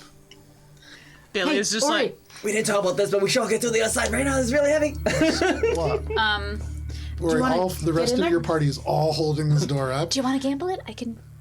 I'll do it. Crink? No. I'll do it. I'll do Gamble it. it? What are I you... can I'll do it. stone kink, but it'll. Oh, Did I thought you meant none gamble of you thought like. this through, we did just you? gamble Nope. by- Sword. Everyone, go to the other side. On the count of 3. 1, Wait, do I have to go too? 2. Yeah, that's why I called it. Ori dives in. These doors slams behind all of you. Or make a dexterity saving throw. No. I need someone on the other side to open it again. 28. 28. You can see Ori's fine. cloak almost I can- pinned by this door, but you manage to just roll out of the way, and the door behind you. A little bit of snow fall around. So we're all Okay. on the other side You now? are all on the other side. I acknowledge we didn't think that through. Well, I was hoping it would stay open. The Clearly snow sword. that falls down does fall away from these figures that you can see, and you can see them a little bit clearer. One a little bit more feminine, one masculine, sort of, although it has proportions that are maybe wrong for a human. The shoulders too broad, the waist too narrow, the legs just a little bit too skinny. It's a very maybe impressionistic sculpture. Are we ready to Clearly face sword? what's on the other side? Sword? Well, You can we see have a to glass be now. charm that just floats in the shape of a Unless Sorry, sword. Ori. we want to Probably about lift that it big. again So not real and sword. go back. We've kind Hard to of... tell. How tall are they? How tall are which? The two figures, the one with the spear and the one with the sword. Between like 6 and 7 feet tall. They're not like standing perfectly upright. They're kind of like hunched a little bit, and so hard to tell exactly. So, thinking back to the animated armor, the giant's armor, similar size, smaller, Smaller. smaller. But they're snowmen. Once They're more, figures. They are figures. I feel like my mental picture of this area is incorrect. Sure. My mental picture says that just beyond the gates, it was kind of like just a little barred off area. Little semicircle barred off area. And there's no other like ins or outs. Correct. So Okay. table, stone figure, floating dark kind of thing, and then in front of that, between the dark floating thing that is pulsing with this heartbeat, there is the little sword charm that kind of floats and lets off these little ding, ding, ding, ding, glass-like sounds. It sounds the same as the other one. Yes. Almost like if we heard them together, it would feel like one heartbeat. Almost, well, yeah, those two things. Yeah. So those two glowing points of light seem like almost halves of a heart. Does there appear to be like a weapon stand of any kind in the area? You've seen a lot in the room that you just passed through, but Billy, conspicuously absent is any sort of frozen magical sword in this space. Minka's gonna look at the two stone statues. The weapons are like, I'm assuming, like fully molded into their hands. And they are also stone, or are they all like, are they like metal weaponry in stone statues? Stone. They're all just stone. Correct. And make an insight check. How big is the space that we're in again? So on the other side of the metal, Yeah. probably about 20 feet wide, 10 to 15 feet deep, depending on which part of it you're in. So you're pretty tightly packed in. 13. 15. 13. 13. I'm not doing well the inside checks. Yeah, hard to tell what that might Kara mean. thinks we have. Okay. So now that we're in here, are we just gonna poke and hope? Well, seems like now a- that we're in here, we're going to take this charm, presumably. No, I think we just touch it and then it'll send us back to the material plane. You're questioning semantics. I'm saying we take this charm to go back. Yeah. And then we are now going to have to lift that in the material plane? Well, we can use spells. We I can have also some spells that send help. Rez can go through the bars and we could, or you can reach. I can There's also something in there that is going to attack us, Yes. probably on sight. Yes. There are at least 3 things in this And room we that are will attack now us on in a sight. very small area when we enter, with a large gate that took the 4 of you, all of your effort, and almost crushed me to get through. I can open a But spell.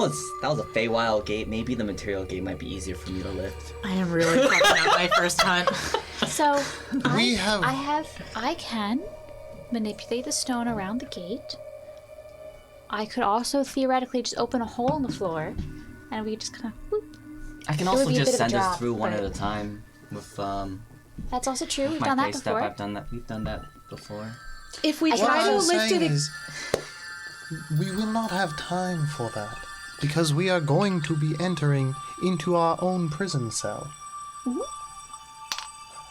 There Okay, are so- people But or they- things. Won't expect. But they'll be us. on the other side, and half of us like to attack things that are far away. So that almost seems like a plus for some of us. well, we don't know what's in this little prison cell. We don't know if the 2 statues are gonna come alive when they see us. We can assume that each of these is at least a threat. I think she's just gonna kind of put her hands like up towards their heads. Agreed. So they're probably threats. And we'll We have know the there's- drop on them. Yes, we will. They won't expect us to teleport in from the Feywild. It is not a great plan, but We also we can historically don't have great plans. we can lift So the gate it's again hard. right now. It's Why don't we just do that? That's what I'm saying. I like here's that the idea. thing. I'm sorry. Okay, it was really stupid. Here's the thing that I on, don't. let's lift it. Here's the thing why I brought us all into this space. We don't know for sure how close one needs to be when we touch the charm for all of us to come through. We also haven't looked through the entire fortress. Let's at least do that. I thought we've looked through the entire fortress have not. at this point. The other rooms Joe, were have like we looked through essentially like The doors off the what we thought might And have Billy been had like seen that they have these symbols that might indicate that they have like their Different storage. areas within. Yeah, it's like themed storage. Kind Okay, of. but we could have gone through those. Correct. At least the doors themselves are there. If they actually go anywhere, you don't know. Okay. You're right. We need to finish exploring the space.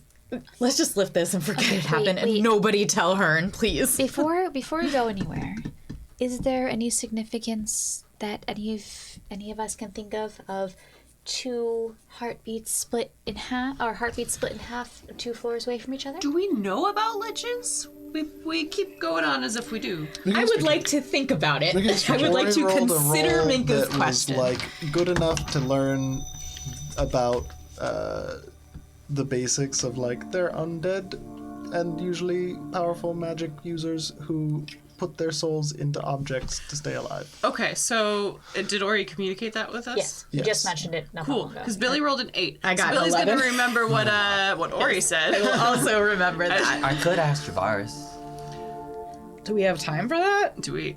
Sometimes I get the sense that if I can convince him to.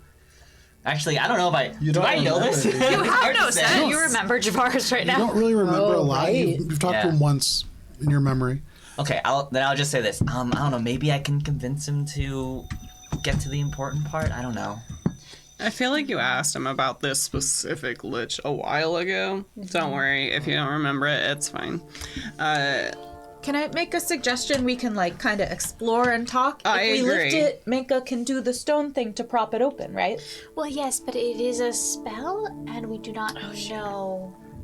At the very least, Okay, does we anyone know it's here, and we need to kill an ice devil. So I feel like if we go for the sword, It'll we'll make it still have an easier. ice devil. Right. But So, might what be we easier are to go from now one of the other charms is and make our way essentially in. like That's so. what I'm saying. Minka's gonna think about our physical location in relationship to the room that was iced over that we could not access. Sure. It's up about 35 feet from the staircase up. A little bit more, but yeah, close. And then like yeah. essentially to the left, right? Yes. And then however far deep it is. So we're like diagonally up from Diagonally offset from it, yeah. it. Okay. So there's a non-zero chance that one of the side rooms would be right over the iced over room. If we go to the right a little bit, which maybe we can get the literal drop on them. I just don't know. But once again, if there's stone floors, I could potentially open one up. But But that's assuming we make it to the other side first, right? So you're suggesting no, I mean that like we from this floor. in this plane? Yeah, we're above and to the side. If one of the rooms that are to the the right of right? where we are right now, if one of those is far enough over, it might be over that iced over room. If this floor is stone, we might be able to open it up and like drop in. I don't know if there's a charm in there, but we might be able to at least see. But it does run the risk of any spell casting done here is a little wonkadoo. Right. If I remember last time, it was Typically, a it's little, not great in the little, Feywild. you know, I don't know. And we're on in a At really the very least, we can get to a room that's above the room with that we think has the ice devil in it, maybe and then be able to drop in from above. potentially. And Alina's still got her hands on the gate, and she's like, "Are we doing this thing or what?" Okay, for the record, I kind of want to just go through here, but Too late. Let's explore the other rooms. Just open the gate. Wait, let's. I was gonna say, I just wanted to say that, but I'm happy to keep exploring the castle if that's what y'all want to do. I think we should and try I help to. them lift the gate. Yeah. There's I mean, as nothing- she's lifting, Alina's gonna be like, "I think we should definitely go for the sword before the devil." There's like Yeah, nothing we should get the freestanding sword here that before the could devil, be moved but again, underneath this, right? Correct. Go from It is just all this side anchored of down. the door. You are definitely right, Ori. I don't know what came over us. We just can't though because the charm's on the What other if side I of the turn gate. into a rat But and there jump are through the other gate? charms. Yeah, we get to it. We're like Be kind of easy to trying to do, just yeah. map out the. So are we? Do you want me to roll a check to lift the gate again? So are you lifting the gate? That's what we're doing? Yes. Okay. No check required. You struggle for a little bit, and it's not graceful, Thank just like goodness. before. You But take you 10. do get it up. And when it is finally up, are you doing something to keep it open, or are you just kind of dashing over and dropping the gate? Do we want to risk it? No. Okay, no. Dash over. You drop the gate. I'll just lift it again later. It's fine. Minka's gonna look around again to be like, did anything change from us dropping You know the gate there's twice? more Make a of us perception opening check. it. Sorry, we'll just open it again. There you That's go. fine. Thank you. It's difficult. I'm rolling really Billy bad. keeping me in check. That's okay, because inside's All right, actually lift. 18. Hard to tell. As far as you can tell now, you look around. You've been mostly alone here, save those 3 owlbears that you saw on the approach. And so, yeah. Forgot about the owlbears. So, as we look through, Minka's gonna kind of like reflect more on like this is like a implied section, and she's gonna think more about those 2 disconnected pieces Okay.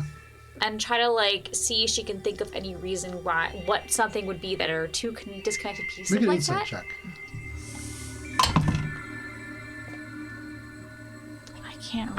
I can't roll into the double digits today. It's just not possible, actually. Yeah. It's just one of those days. It's really bad. 12. So you think about this. Maybe it's symbolic for a bad breakup. Guys, what if he's a devil because he what if he's here because he's looking for someone? What? What if No, but what if like he's really hurt, and that's why he's like destroying so many things? Okay. She's like completely straight faced while saying this. Alana's just cracking up because this is Alice goes over and gives Minka a hug because she's excuse it, clearly does still it? distraught about what happened to Lormar.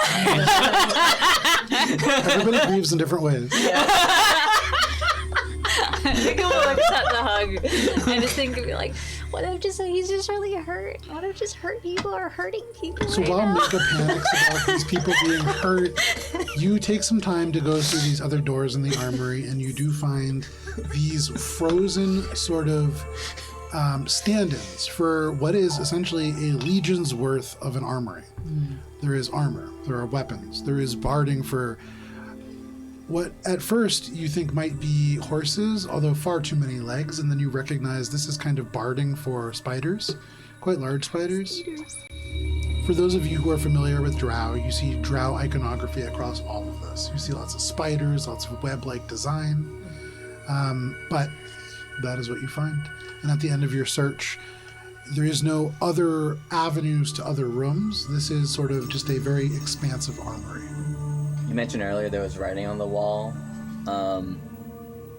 As I also look around, do I see the writing on the wall and can I read it? I know Undercommon and Giant. So this was writing in a couple different rooms. In the armory room? So in the main armory room, there are kind of symbols above each side door that depict roughly what you find on the other side. So where you see a frozen series of spears, you open the door, and there are just these racks of frozen icicles that are stand-ins for spears. You shut that, you go to the next room, and you open it up. You can see what looks like almost like a little guy on the door. And when you open it up, you can see these frozen figure forms where our probably armor would be worn on these.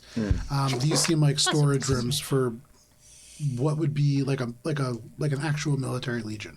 You mentioned earlier something about writing on the wall that Billy couldn't read. That's what I'm trying to find. And I thought it was in The this bit room. that was iced over? I think this is what we're looking at. Oh, thank you, Matt. Yeah. I was. Let's see. This way, and then No, I think it's more like to the right here was the trough, frozen over. To the left here, then it's doors up and down. Because there was Well, a like- trough room to the right. We went left. I think you just reversed it. yeah. Yeah, But which- otherwise, yeah. kind of. Stairs upstairs down. Yep. Thank you. This is a really good map. That is a good map. Thank you. And sorry, We're here. we're here. Yeah. That's the gate. That's where we. Okay. That's where the sword. That's the sword. So helpful. Thank you. Okay. So now that we're done with our looking around. Research. Yeah, research. Alina's like, Did you learn anything new? there's a big legion here, which we were told about, but it means there's probably going to be like soldiers everywhere. Well, If we get the chance, which we probably won't, but if we get the chance and we're on the side, we should throw all this stuff into the bag of holding. All what stuff? All this equipment. I mean, It could come in handy one day. the bag of holding does have limits. Does it? Yeah. It also doesn't like now throw it in. It's just be ice. No, I mean like if we get to the other side.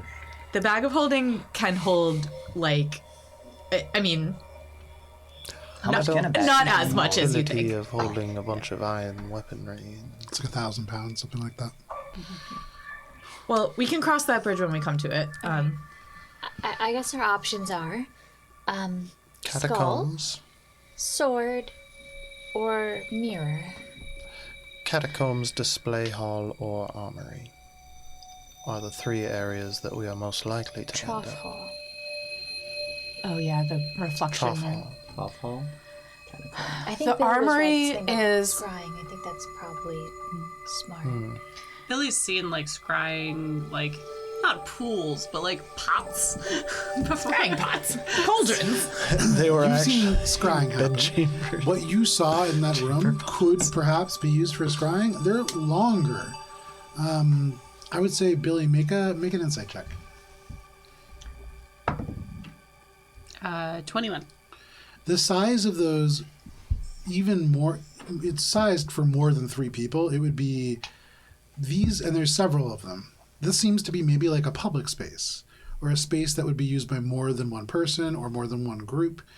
And so maybe the idea of using this to magically see from beyond or somewhere else, that doesn't quite strike home.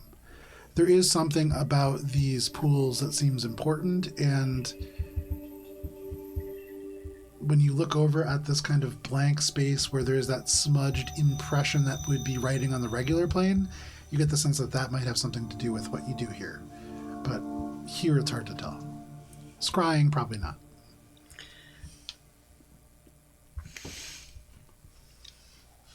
Blood sacrifice? I don't know. It's not scrying. Just something magical, some bullshit happens that devils need. Reds probably knows all about it. Should we just... Rez goes, I don't think that's a devil thing. I think that's from whoever made this tower. The drow, you mean? Yeah. Okay, so Can I make a history check? Drow on- stuff. I feel like I would know a bit about drow history from studying Undercommon. Yeah, make a I don't history know. check. Absolutely. It got taken away. Oh, you're right. Along with everything. This roll is a definitely taken away roll. Oh, not so bad. 13. With the 13, as you think about drow and trows, The drow and the trowel. You've heard of Shelf and the Elf. Wait. There once was a No, you drow who haven't. dropped Memory taken. there's a very body story that comes to mind, and that is like all that really sticks. There's not a lot that you could think of. I mean, scrying, washing your hands, public laundry room. There's a lot of things that this might be used for. There once was a drow who dropped trow. He did it from the front of the prow. Oh my so god. mirror, scored, skull. Minka says mirrors, and for those of you thinking about these trows, if they're full of water, they likely have reflections, and so perhaps that has something to do with this room. It could be even just like, shoot, The bathroom. stupid. Never. I was gonna say like a wardrobe, but I was so stupid. If you, so I was hoping that I would think of something better before I hit the end of the sentence. a But lifetime ago, I lived in New York, and I was a season ticket holder at Shea Stadium. Troughs, the pee Bathrooms troughs. there, it's just a straight gutter on the side of the room that everybody is just peeing into. No barriers or anything. It's, people are I think peeing that's on probably you. it. Is this a bathhouse? It's terrible. But no, it's not that. Okay, good. okay, so You Alina's aren't in gonna the hells yet. Okay, good. Alina's gonna say the closest crystal to the sword is the one in the armory. All the other crystals, we would have to traverse quite a bit of the physical castle to get to the sword, for what it's worth. We are assuming that's where the sword is, but also like, I don't know why, but it is really bothering me that those two things are connected somehow. Does it feel like Hearn put the charms here for us? Billy, I would say that you have no idea. Do I think that Hearn put the charms here for us? These are for you to get back to this hunt. This is for you to initiate this, Alina. There's no doubt in your mind. Right, right. These exist only here and only right now, and when you use them, they will likely cease to be. We're only really don't- gonna have one chance, so we have to pick smart. The heartbeats bother me too, but I don't think there's anything else we can really learn from this side. I think we need to pick a charm Okay, and Sorry. start the hunt. We're probably gonna need to destroy the heartbeats, right? who knows? So, do we want to be in the small room with the 2 statues, the bigger room with a bunch of angry snowmen, No. or do we want to be in the weird water room? I've casted my vote. The room behind the iron bar. I also think I vote for that. I vote catacombs.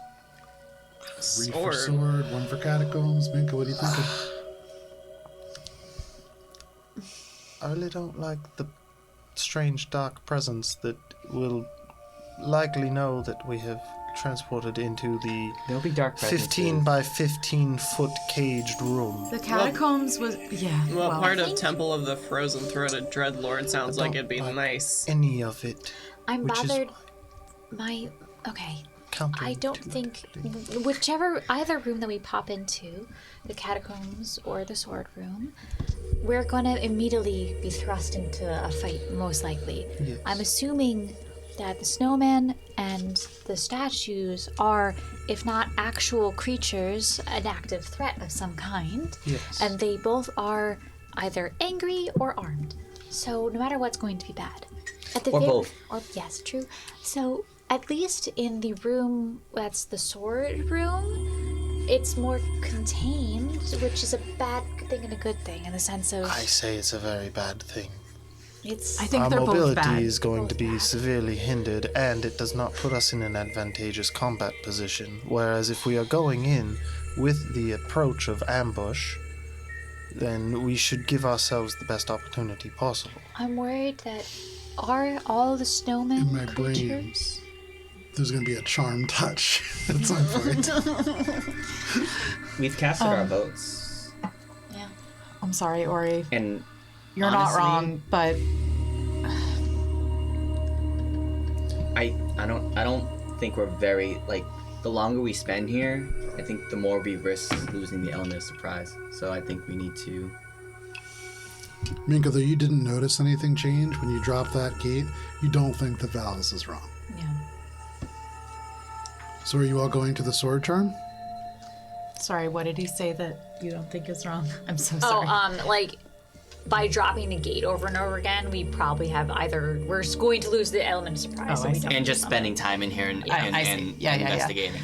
Yeah, like either something We're will not- see us, sense us, or we'll accidentally hit something. No. Yeah. So I don't like either option, but If you don't want to be behind the gate, we can touch the charm when you're on the other side of the gate, if that makes you feel better. But No, that'll put him like I will then be trapped in here, most likely. I I'm think going to go with just No, wait, I have what? voiced. If we touch the he- charm and he's not there, he's worried that he might get left behind. he will. I was also worried about that too. He won't benefit from your massive strength, though. I'm worried that if we touch the one that's by the catacombs, it puts us in the middle of what could theoretically be at least 3 things, if not every snowman being a creature, that it's a whole legion. At least here, it's 2 things. It's a little It's bit more not. malleable. It's more than 2. That's what I've been saying. There's a It's- magical presence that is It's most likely. 3 things. Both Excuse places us. have But a one magical that is- presence. If there is a really dark presence, then we should surprise it by being We're in the not same going place to as surprise it. If we go downstairs, then it's just gonna be ready. You're the more one who ready for pointed us. it out. It's in the doorway there, but We can't affect it from this side. Going into the catacombs means we will most likely have to face multiple beings. If we start on the first Either floor, way. we still have to fight our way through everybody. we're gonna have to. Well, if we pass through here, on the other side, we know that there's storage here. Maybe we can find something to use to our advantage. At the very least, we'll be well armed. We're dead. There'd be plenty of things for Valis. Just take a whole bunch of spears. Look, we've voted. There's nothing that we can do about it. Let's just go then. I'd go. Okay. We're going. You hoist up this gate, all of you working together, or you slip underneath, and the rest of you make your way over. And you are now on the other side. You can just hear this coming from beyond. And do you just touch this charm? No. Everybody hold hands. does! Don't touch it. Don't everybody hold hands. Billy touches the charm. Damn it. Does anything happen if she I touches try it? to stop Billy. When Billy touches the charm, the glass shatters, and there is a final little ting ting ting, ting, just like that.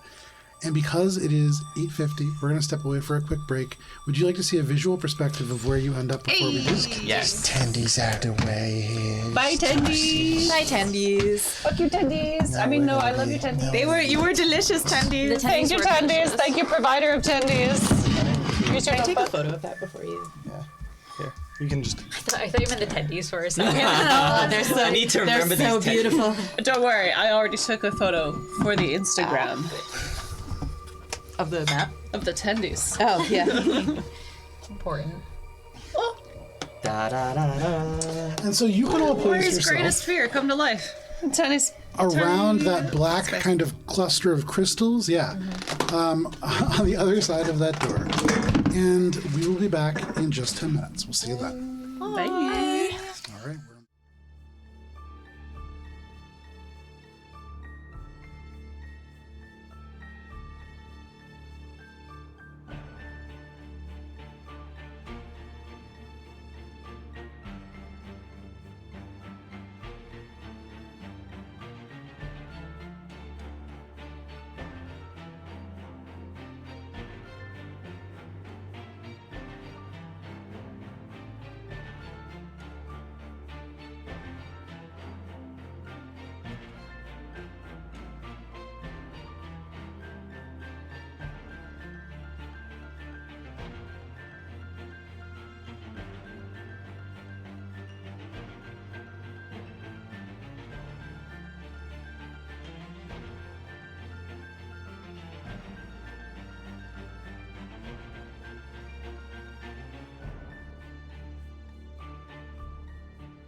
And we're back. Thank you for sticking with us through the break if you did. If not, we're playing some D&D, and you're joining us. Oh shit, we are?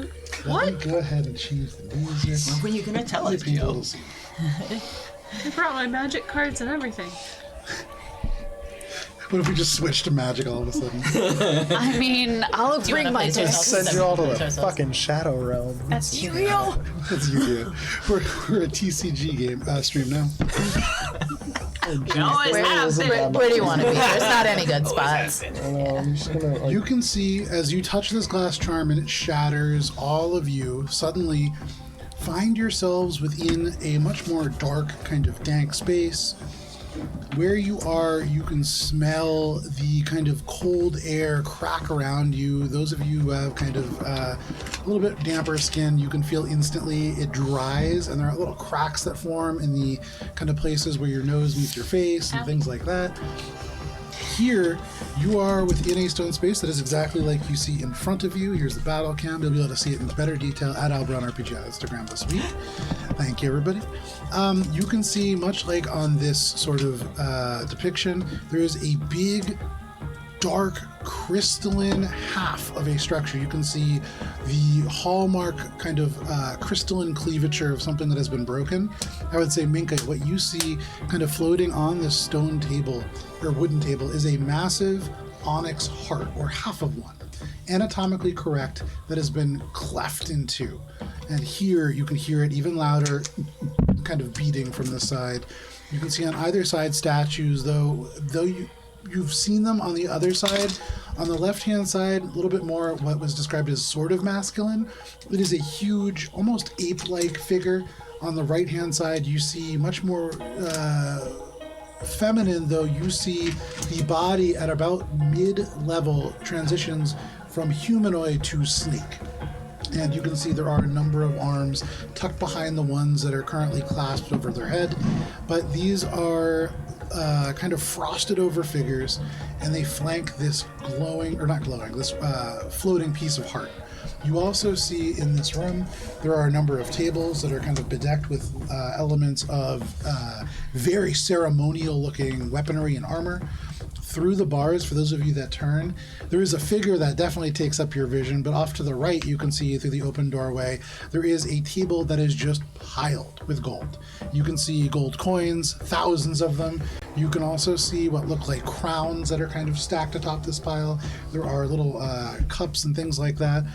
On the opposite side room, you can see there looks to be where you had seen previously what looks like a frozen over table full of grass. A table that is covered in different reagents. You can see incense. You can see what look like different kind of powdered little gems, things of that nature. And in the room that is all the way back, you see one door that probably leads further into the armory, probably back the way you came, that small door that is flush. Yeah, right there. But then the smaller room, the room that Ori, you had seen that dark presence in, you can see there is a form and there is thread that glows with magical energy that has recently been snipped, and you see finished a beautiful dark silken cloak that kind of hangs across the dress form there. Holding a pair of scissors, you see a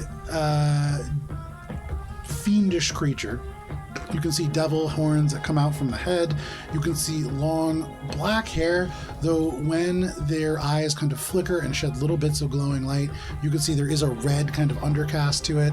But they hold this pair of scissors and they look at all of you, and they're surprised. No check needed. For a moment, they're just like puzzled. I attack. Are you attacking? shoot. Yes. Okay. Everybody roll for initiative. He's just waving. You wasted your first action on waving. Phenomenal. I'm gonna say for that she's gonna roll a disadvantage. Yay. Okay. Oh, probably will still beat me. I hate it when Rez goes before me. What if it's Rez's girlfriend? Roll friend. Rez friend. Lisa. Like Rez's girlfriend. Tearing me apart, Lisa. Are you Rez?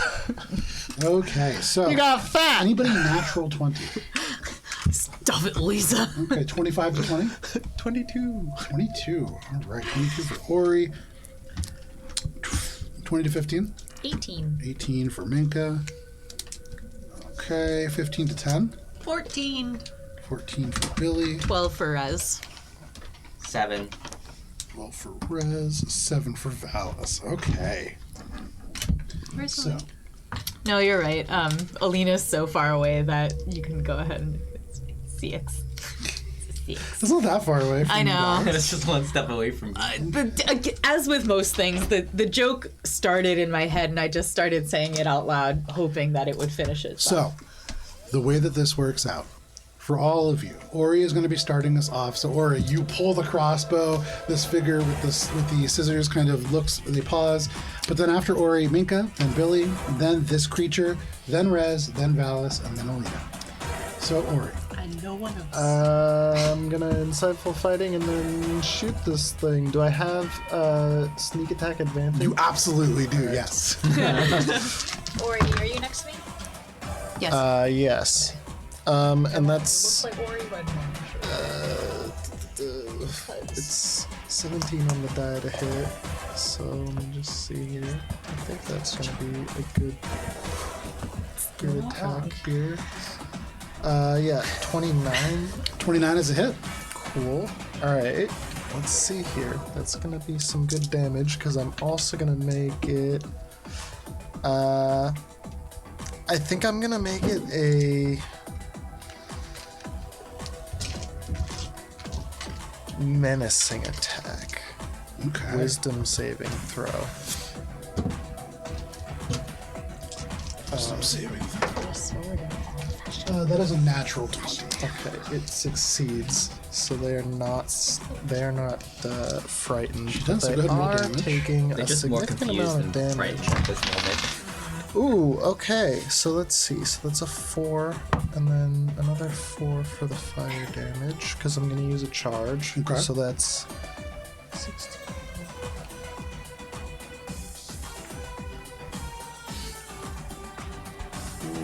Plus 6. So 30 points of damage, 4 of which is fire, the rest magical piercing. Okay, so that 4 damage does nothing.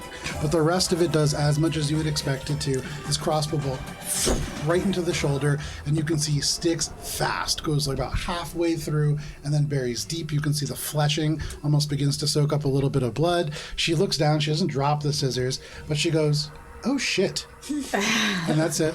Anything else, Ori? And then I guess I should have done it before, but it's against deception for the insightful fighting. 26.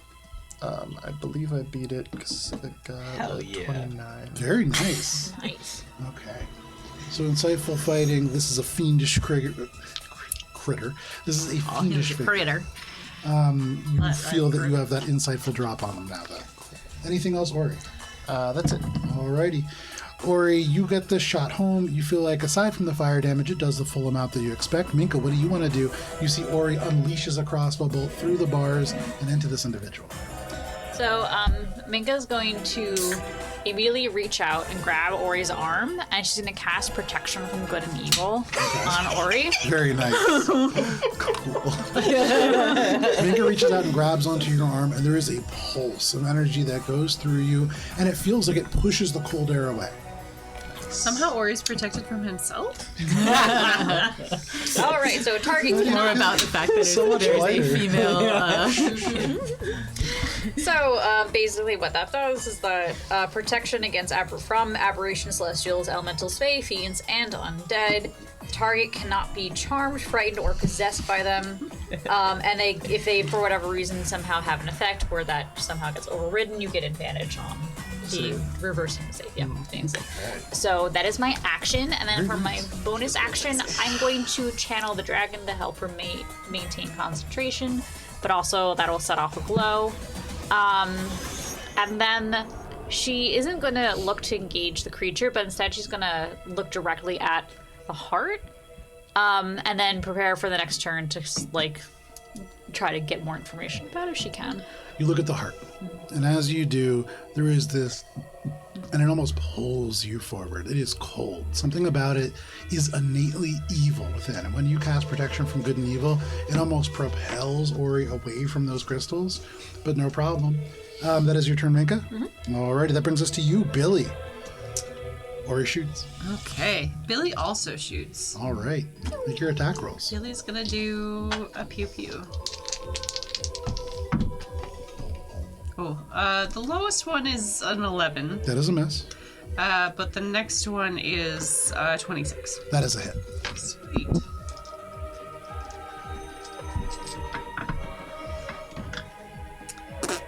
That is a grand total of 7 points 7? of force damage, but if she can, she does get pulled closer. Yeah, she can. Absolutely. So how far does that pull her? 10? Does she get a save? No, it just happens. So It's she 10 just feet. gets yanked 10 feet closer. So she gets shot by Ori. She looks down and she goes, shit. And then you fire and it yanks her forward. It barely does any damage. It does the full amount, but 7 doesn't seem to be a tremendous amount for her. So she gets yanked off her feet and then just slams into the bars. There's this clang and she goes, what the fuck? You can see, like, rubs her face, holds onto this crossbow bolt. But anything else, Billy? Put her in a chokehold. Billy's just gonna look over and say, "Your turn." All right, it is her turn. You can see rubbing her face. She goes, what the actual fuck? Who are you? She turns, looks at these two statues, and she says, I'll grant your freedom to whoever kills these. And she snaps, and as a bonus action, she frees them from the petrification. I was right. Yeah. Yeah. And Yeah. Ori, Oh, I don't like that. make a strength saving I throw. don't like Strength that. save? Oh, goddamn. Oh, Minis are so goddamn. big that We you don't all fit are in here. within 30 feet of Alice. So what, I get a +3? You get a +3. Oh, And you thank have God, protection 'cause from that's- evil and good. Does that work here? This is really to not be pushed. Yeah. It's not a magical effect or them attacking you. Oh boy, that 3's really gonna help with the 7. And you see this huge fiendish creature as it bursts its arms forward. The rock cracks around it and lets out this loud roar and shoves you away. You are pushed away from this creature, and there is not enough space for you to be knocked prone, but you are kind of wedged up against Smushed the into wall. that fucking table. That's not an attack roll, right? Correct. That is just them kind of emerging from the stone. Because part of protection from evil and good that is important is that creatures that are either aberrations, celestials, elementals, fae, fiends, or undead have disadvantage on attack rolls. Correct. Yeah, not making an attack. They're just kind of emerging. Yes, I just realized I forgot to say that. No, you said And- that. dodge. Did I say that? Okay, cool. My medication wore off. Not to I got it all written down. So, Billy, you see these creatures come to life behind you on either side. That is her bonus action. And then as an action, she is going to... Ori, she's going to look at you and she's going to reach out with the hand that is not grabbing onto this crossbow bolt, and you see a dozen or so little magical dark darts just operate around her shoulder and then fire towards you. Dozen? A dozen. Oh! Does the protection from evil and good do anything? It's not an attack roll, it's just damage. This is a spell called Magic Missile. And Ori, you take 30 points of force damage as all dozen of them into you. Is that Why? the sound Any Ori damage canonically from makes? the failed save? But But he's near me, so my aura of warding gives him resistance to that to... Magical. damage from spells. That is true. So there you go. If you have resistance to that, that halves it to 15. As half of those darts just shatter upon the aura of Valis, unable to penetrate through, but little bits do make it through. You can see they sneer and they look at you, Valis, and they say, "No fair, and this hurts." And she like yanks it out. There's a gout of blood, but she casts it aside. She is then going to turn and move 15 feet back towards the door. Can I take an attack of opportunity through the fence? Absolutely can. Oh, I'm gonna do that. I'm next to Valis. Can I have one too? You sure can, yeah. Whoever the two people are closest to that door can. Did I take any damage from the failed save No. on that guy? I just got pushed. It Yeah. has to be It wasn't him doing it. It's attack, literally right? just Right. physics of him Yeah. like moving from the statue. I just wasn't sure if I got I knocked use my prone. horns somehow. Oh no. Are you gonna headbutt 9. the gate? 9. You 9 with headbutt the headbutt. gate. Clang! Right off. Damn it, that never works. 23. 23 is a hit. And so as they Nice. rush away, they throw this wooden crossbow bolt down on the ground. It clatters, and they turn to run. You see wings unfurl behind them. We smiting. Are they a fiend? They are. Oh. Oh. Smite away. I think that's. Let's see. Smite away. Chief. Smite away. All right, that will be 10 magical piercing, and then Oh, we smite. them's dices. All right, let's see. We That will smite. be 23 radiant damage. Okay. 23 radiant damage, which is much more effective than you would imagine it would normally be, is actually 46 radiant damage. And as that strikes, there is a blinding flare of light that actually illuminates even brighter than Minka for just a moment. And there is a pulse of radiant energy.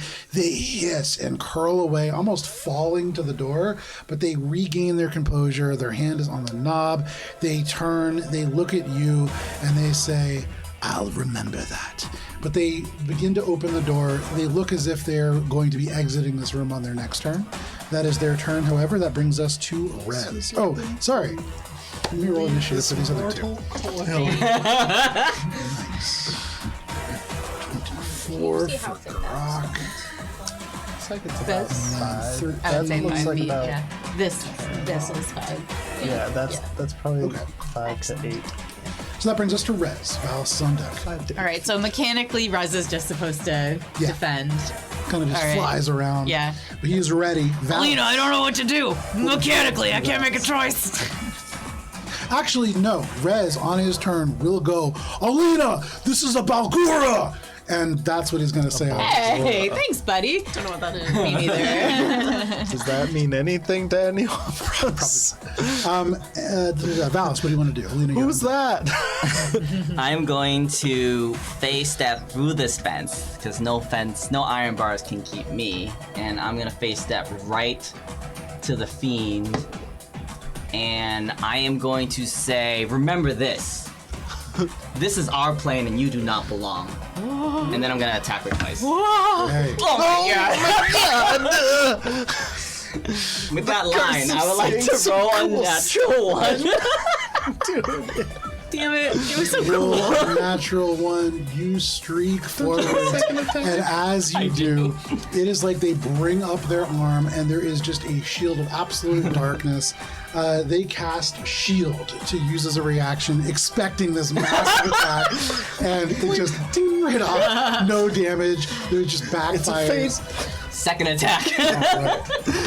Hey, not only attacks that's to get a good natural one, the numbies. one that they use shield on.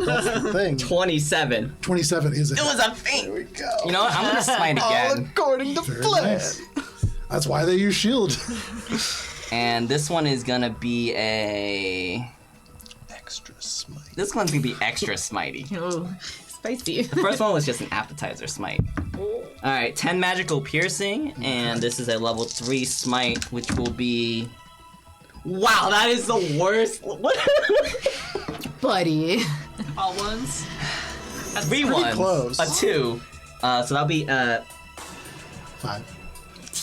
oh my god. Oh my god. 10 radiant. You mean 20 radiant. Hey. Because it does more Every than you little would expect, counts. and good. Because as you streak God. towards them, you face step out and you strike. That shield still active, takes part of the blow, deflects it, and it just clips into her thigh. She does screech out with that, and she is badly hurt. But anything else, Valis? Yeah, I'm gonna move to the side of her. Block the door. I can't block the door, right? She's in front of the door. She's in with front her of the hand door, on the handle. All right. So I'm just gonna move to the side, just to not be in the line of fire. Okay, you are on the side, not in the line of fire. That is your turn, Valis. That brings us to Alina. Okay. Alina is like, hell yes, hunt. That's a devil. And she is going to Misty Step. And so, again, like Valis, I can't get between her and the door, right? Correct. Okay. Well, she's gonna Misty Do you Step. need to be able to see where you Misty Step to? Yes. Yeah, then you can. Probably everyone's slowly exiting dear. the thing, just leaving us all there. I knocked off this stone and Billy saw hasn't found the other- sword yet, so Billy's gonna stay in here with the rest of you, but once it becomes clear that there's no sword in here, Billy will leave. There might be a sword in here. Anyway, all right, she's gonna apparate on top of these crates here. Apparently there's a giant. You Misty Step, just becoming mist behind you, and when you appear, you are up above this creature. Valis is on the other side. You are flanking. Yeah. And Elena's like, hey. And then am I in base contact, or sorry, can I go pew pew without disadvantage? You imagine it's a disadvantage from here. Okay. In melee range, as they say. Yeah. What a cool thing to do.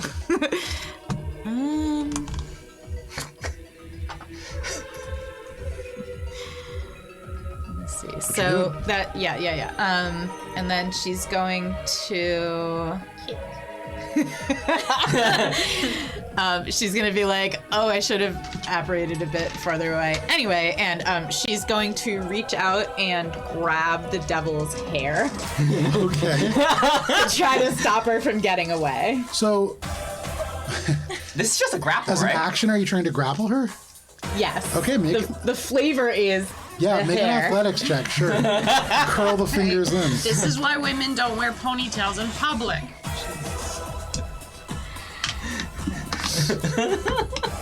Oh no. 7. A 7? That's actually, she rolled a 6. Natural 2. So, yeah, unable to break away, you grab the hair, she reaches for the door, and her fingers brush the knob, and she's yanked back. You hear her screech, she grabs it, secures it to the base of her head, but no problem, you have her locked in there. Yes. Anything else? Yes, I'm going to tell Rez. Sorry, before I started to ask this and didn't finish the question, can Rez get through these bars? Like, is he a good size to get through? So Rez, for free, will be able to make a flat dexterity check to try to plug themselves through. Okay. It's close. That's fine, yeah. I mean, he's been hitting the chocolate, you know. So, okay, so Alina's free action is going to be to say to Rez, try to get yourself through those bars and look around for a mechanism to open the gate. Got it. And then if you find it, engage it. Yeah. I No, have to got say that mechanically, otherwise. I was just not looking at it before, but yeah. Because I used the wrong verb. Okay. No problem. That is your turn. Look at it. It's like when That you're brings playing us- like point and click games and you just click observe just and they're to like, that's a decide. lever, and you're like, Use. Freddy, please. Click on the item, but you actually click right not next to it, so they just stand there and you're like, my what the hops? fuck? So Billy, Right. next to you, suddenly the statue shatters, and you can see what was kind of clinging to it was almost this calcification crust of stone that held this snake-like woman within. And as they burst forth from it, the arms come from behind, and you found your swords. They're going to make a number of attacks against you. Billy. Yeah. All right. So on the low end of the spectrum, Wow. we have a 9 to hit. Just great. I love that We for have me. a 10 to hit. Also love that for me. We have a 16 to hit. That one hits. And then we have a 24 to hit.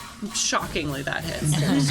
The first one, Billy, you are only taking 6 points of slashing damage. Okay. Can you make a Constitution saving throw? I Why? choose to use my reaction to give her a plus. Very nice. Hey.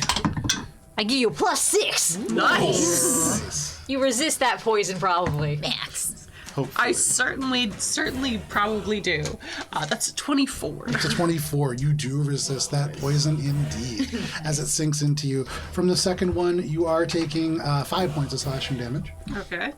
And you can repeat that saving throw, Sure. I cannot repeat the help. unfortunately. Yeah, because I'm probably gonna roll low. Oh, that's fine. 17. 17, you are still able to push against this venom. It doesn't sink into you. You are okay. But you are aware of the fact that all of these arms just attack again and again. This is just a rain of swords. You have found them in spades.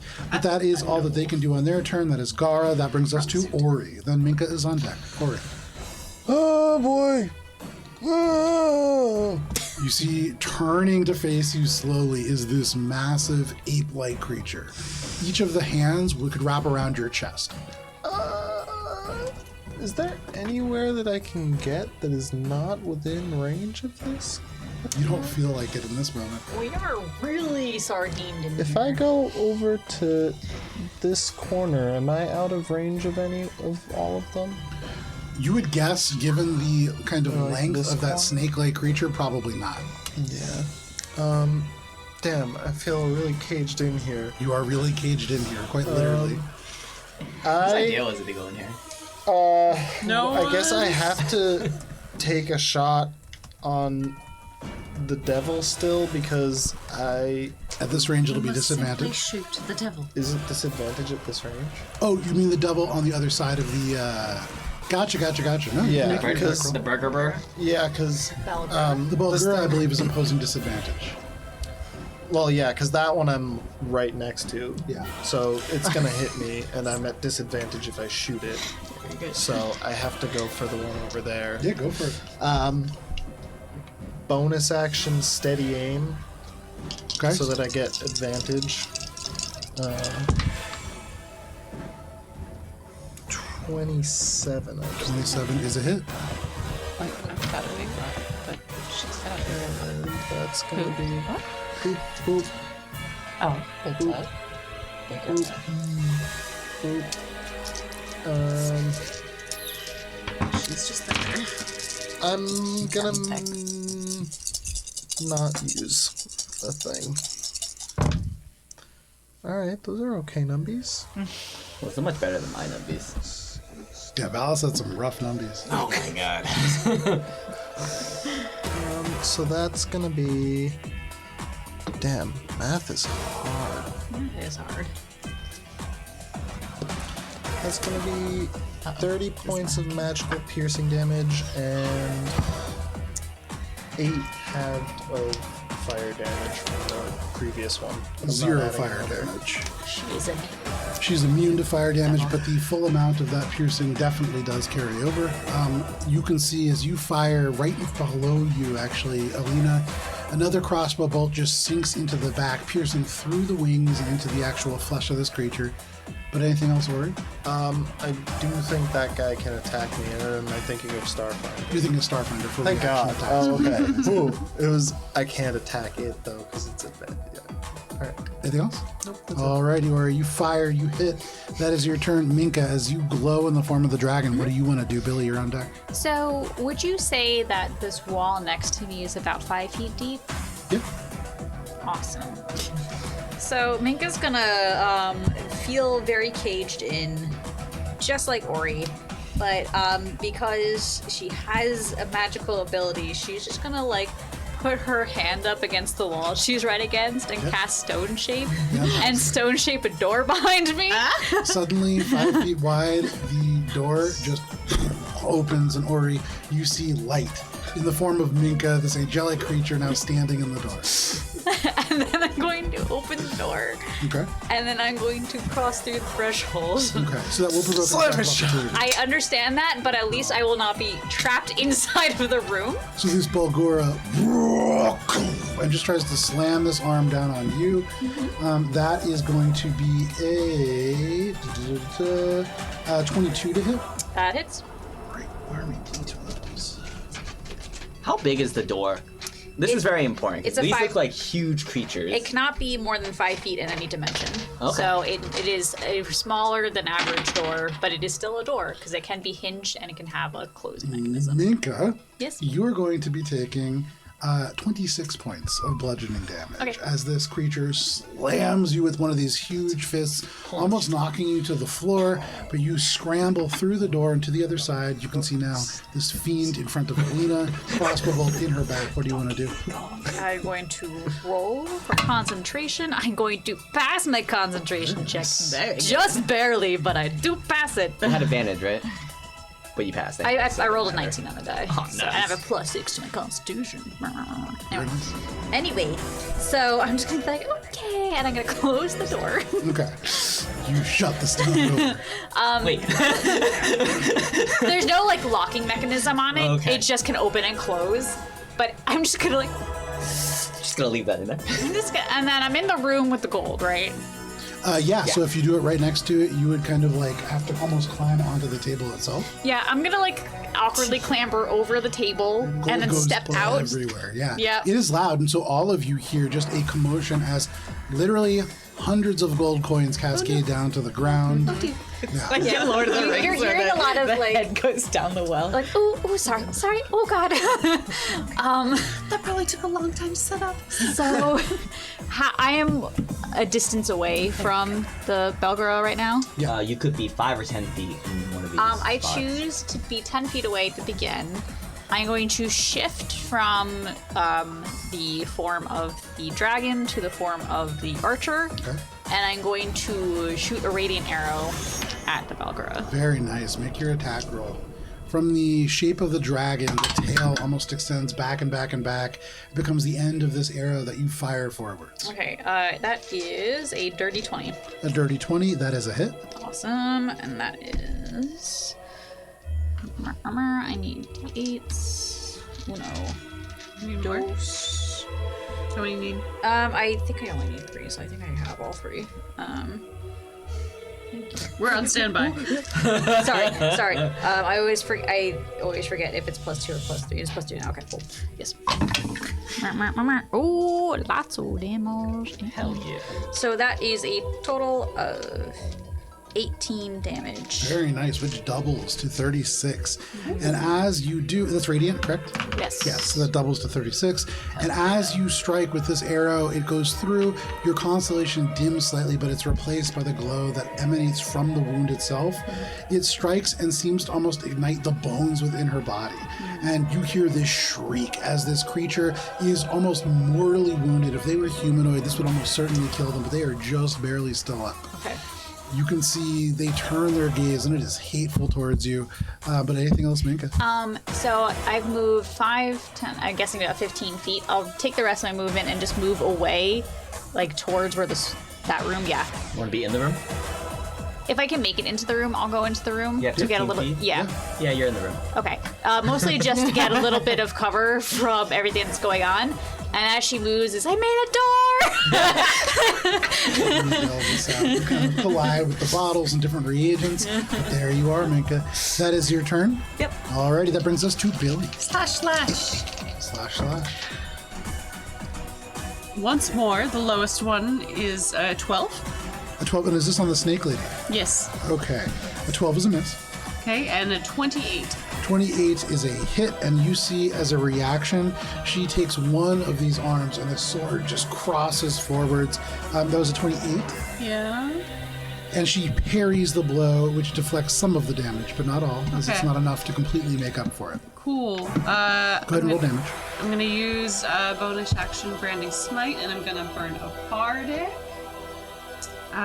to make this a slashing flourish, which I think is the Balgara within 5 feet. They are, yeah. Yeah, slashing flourish. Very nice. Using the large size against them. So we have 6. 8 is 14. Then I rolled some terrible numbers. So 14 points of magical piercing, Okay. 4 points of radiant damage because I rolled like ass, and then 1 point of magical piercing to the snake lady and to the Balgura again because I rolled like ass. And those ass lake rolls to the full amount of damage. But nothing extra for what it's worth. The radiant damage doesn't do extra? You get the sense that this snake woman, not a fiend, you see the snake body joined to this human torso in a way reminiscent to psilocybin-like creatures. This is likely a monstrosity or aberration. So glad I burned a pack spell slot for that. Cool! But you imagine if you did have one, if that one damage to the Balgura was in fact radiant, that would probably do more than you would expect. Damn it! Anything else, Billy? Nope. All right. Billy you just with feels that? like she helped a little bit. That does bring us to counts. Bogdan. They turn, they look at you after striking this glowing creature that fled from the room. They turn, they completely ignore Ori and wheel around to where you are, Billy. And they roar, and they're going to strike you twice. Billy, the lowest one is only going to be a 9 to hit. This guy goes. The lowest one only hits 9? Yeah, that doesn't hit. And then a 22. What a shocker that hits. Billy, you are only going to be taking 21 points of bludgeoning damage. Oh, is that all? Yeah. As they slam into you with a fist that is the size of almost your entire torso, it hits you and drives not just the air from your body, but you feel like the elements of your organs also just kind of release into the internal space. It is a lot of damage, and this hits you and almost lays you flat, but that is all that the creature can do. And that brings us to this fiend. Got the little anime trickle blood thing. Yeah. This fiend is hurt. They are looking a lot rougher than they were before, and Alina, it is you on one side and Valis on the other. And she's grappled. She's grappled. She's grappled by Alina, correct? Yeah. Yeah. The strongest grapple. Yes. The middle school fight. My fingers are wild in this chair. She gets disadvantage on her grapple save, though, because it's the hair. I'm really in there. Joe, I don't know if you have experience with long hair being pulled back. I'm a CPI master trainer. I know a lot. When I talked about securing it closer to your skull. I knew that you Oh, yeah. Trust me. I had the stories I could tell. Anyways, I used to have a really long beard, and I had to learn how to secure my beard closer to my face because people would try to hang off of it. But, you are grappled. So she grabs onto it, she secures this closer to her head, and she does her best to wheel around to face you, and she says, "Thank you. That makes this much easier." And she leads in towards you and just breathes deep, and you feel part of your soul begin to go up and through your throat. I need Can you that. make a Constitution saving throw, please? Is this against a spell? It is not. Okay. She is. Do you get saving throw Valis? Wait. You get +3. Before you announce it, let me just double check something. We have to, because I need to make it before it's announced whether or not it's. Oh, I see. You get to know the roll first. I cannot know whether or not it's been successful. I just have to declare I'm doing it. Don't look. Oh, you can see. Can I see Alina? I'm guessing I'd have to peek my head. You You're are in in the here, you room, don't- so you yeah. cannot. Okay. Never mind. Check it. Sorry, 19. 19, that is a success.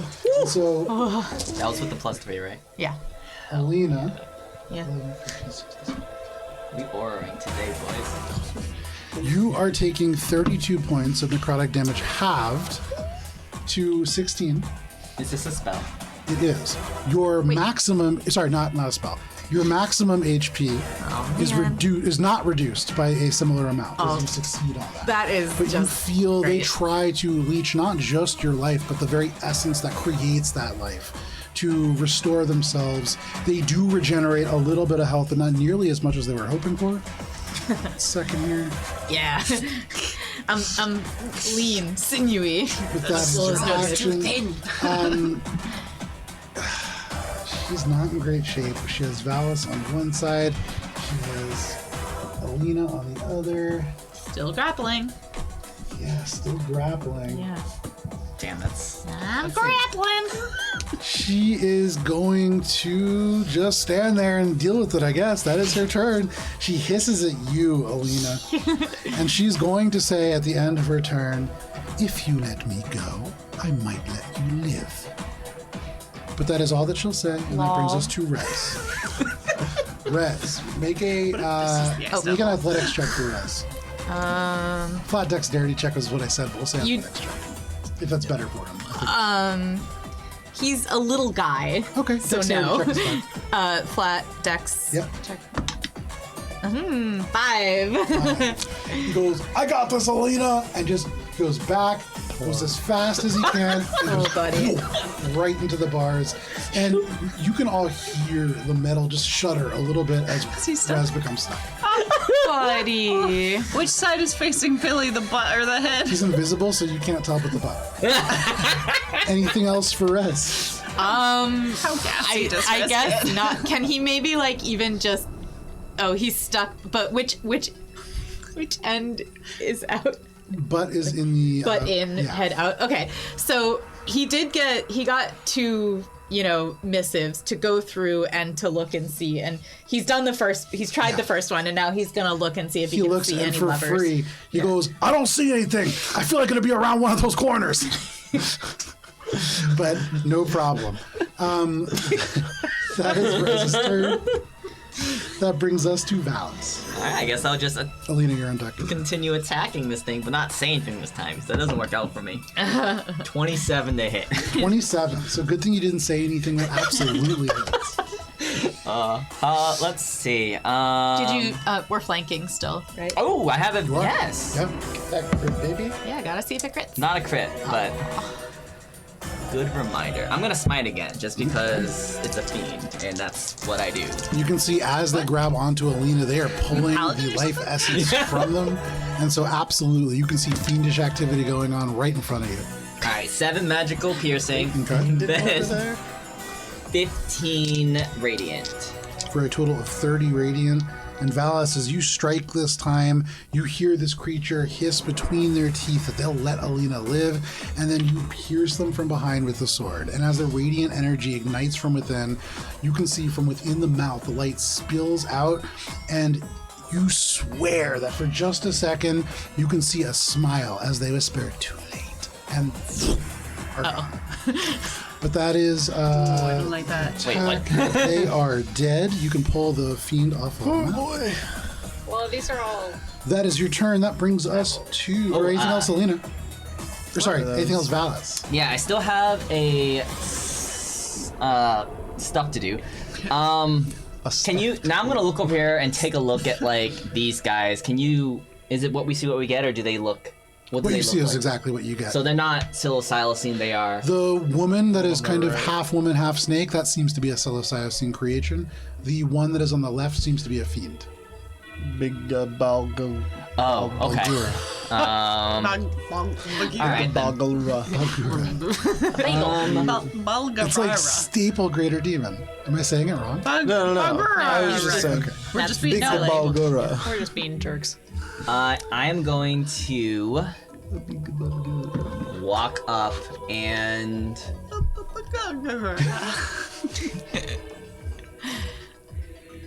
I just walk up and attack this fiend thing through the gate. I'll just Okay, stab make your attack roll. Absolutely. Ooh, boy. Oh, are we flanking it? Are Ori and I flanking this guy? There on that corner there. Technically, yeah. Yeah, I would say you are.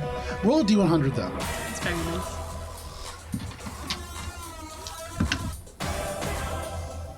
$90. 90, okay.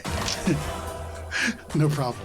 Rez is in one of those holes. But you don't feel resistance till you strike the creature. Go ahead and make your attack. Thank goodness. Do you poke Rez through, or do you just He's on this side. poke Rez through? 22 to hit. Invisible. 22 absolutely hits. Presumably invisible Alright. still, yeah. And then I will, I'm not gonna smite.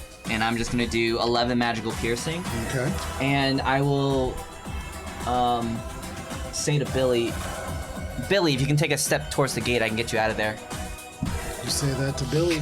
No Meanwhile, problem. Ori's like, That is your turn, Valis. He's closer to the door. That brings us to forgot about Alina. the door. Yeah.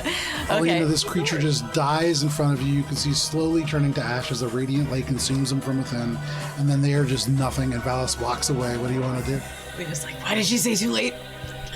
And then, so she's gonna turn around and just look and see if she can see any sort of lever mechanism. When you look straight ahead, as Rez says, I think it's got to be around that corner. Yeah. You can see where that dark entity had kind of been lurking prior. There is, in fact, a lever. Here. Yeah. Okay. I'm going for it. Hit the lever. You go over, you reach behind the dress form that has this cloak, and you grab the lever. And as you pull it down, this gate just goes up and up and up into the ceiling.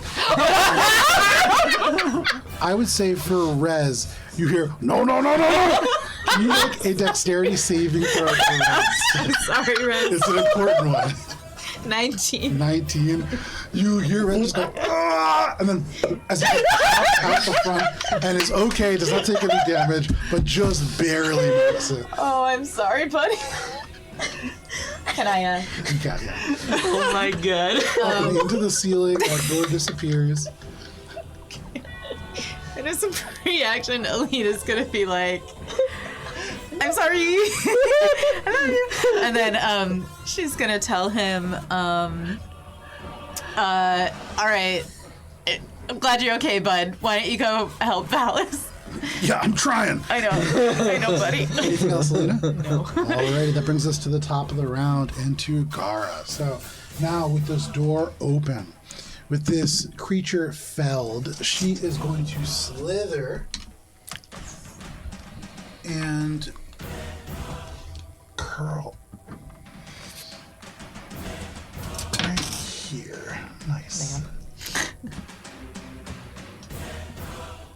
And turning and snaking into almost like a knot, she's going to pull through herself and burst forwards towards you, Valis, with all 4 of these swords. Valis. Huh? I said that's a lot of A swords. lot of swords. All the swords that Billy was looking for. So, on the, that is a D12. Might be a bit hard to hit Valis on a It D12. would be really hard to hit Valis on a D12. Okay, so Valis, the lowest one is a 10, Miss. 12, Miss. 19. Miss. And then the last one, that's all 4 of them are going to be misses. Yes. 2 19s right at the end. So as they go, this creature corkscrews and it forms almost this circular fan blade of swords, and they just ching, ching, ching, ching, ching, right off the shield.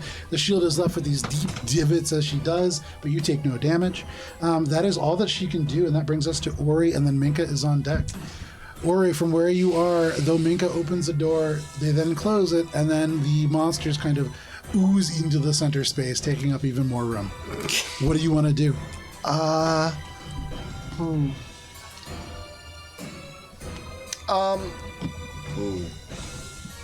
think I want to. Can I bonus action insight the thing on the table, looking for hints or clues? With my The heartbeat beating thing. yeah, the heartbeat. Clues about what?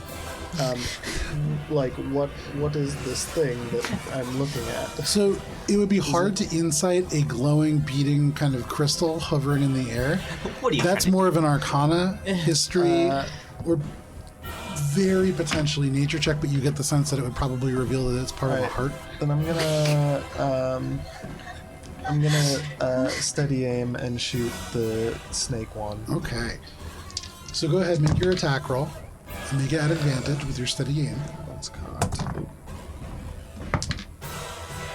Alright, it's a 26 to hit. 26 hits.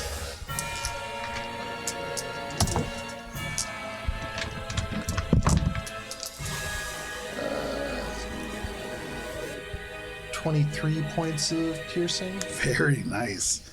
That is a good amount of damage, and you can see as she's moving these swords, attacking Valis again and again and again, you are able to sneak through her guard with this blow. She immediately orients herself towards you, and you get the sense that you've gained her attention. She orients. But that is her turn. Sorry, that is your turn, Ori? Yeah. All right. You are still up and on those tables, but that brings us to Minka. Billy, you're on deck. So hearing the scream, did she hear the creature threaten Alina and then No, say that? only Alina hears that. I would have been able to read the lips though. No. She was That- facing away if you're from you. like paying attention and stuff, like very directly observing, you can read lips. In the middle of a battle in a dark space lit only by a really Minka who's in a room and kind of fenced off, it would be very hard to read, especially with her back to you. So Minka's gonna then pop her head out. Is the snake blade directly in front of the door? Her back. Not is, yeah. directly. There is a path to go out. Like she's not Okay. blocking your way. Okay, so I'm gonna go over here then. Get out of the room and kind of block the door with my body now. Okay. You see, she does turn. She watches you move away, but immediately turns the attention back to Ori. I'm not stuck in here with you. And then she's just gonna kind of like look between the two of them. She's going to bonus action the big guy. Okay. Bonus action fire on the big guy. Okay. Pew! Terrible. 13. 13 is going to be a miss, unfortunately. Even on this big guy. Sorry, 13. Yeah. 13 is actually a hit. Wow. All right. I'll take it. So that. He's a big beefy boy. So that's 13 points of radiant damage. Okay. And on this particular creature, that does twice as much as you would expect. Ooh. And then after that, how well can she see the heart from here? I'm guessing not terribly well. Not very well. You're seeing it through all of your allies, through all these enemies. You see the glowing darkness, but you don't see good detail. Right. Okay, cool. So instead then, so that was my bonus action. For my action, so it was 5, 10, 15. I'm actually gonna look, I want to look into the room where the shadowy cloak is. Sure. Alina is in there right now. You turn over. Alina is like pulling this lever down. What are you looking for? I just wanted to get a closer, I just want to like look at the like silk creation to try to get a bead on what it is. So as an action, are you trying to determine what it is? Yeah. Okay, cool. Make a perception check. Or I would say make a history check. History check. Okay. Historical cloak. 11. Instantly, you would get the sense that this is Drow in design. Originally, it's very old. That's what you know. Okay, cool.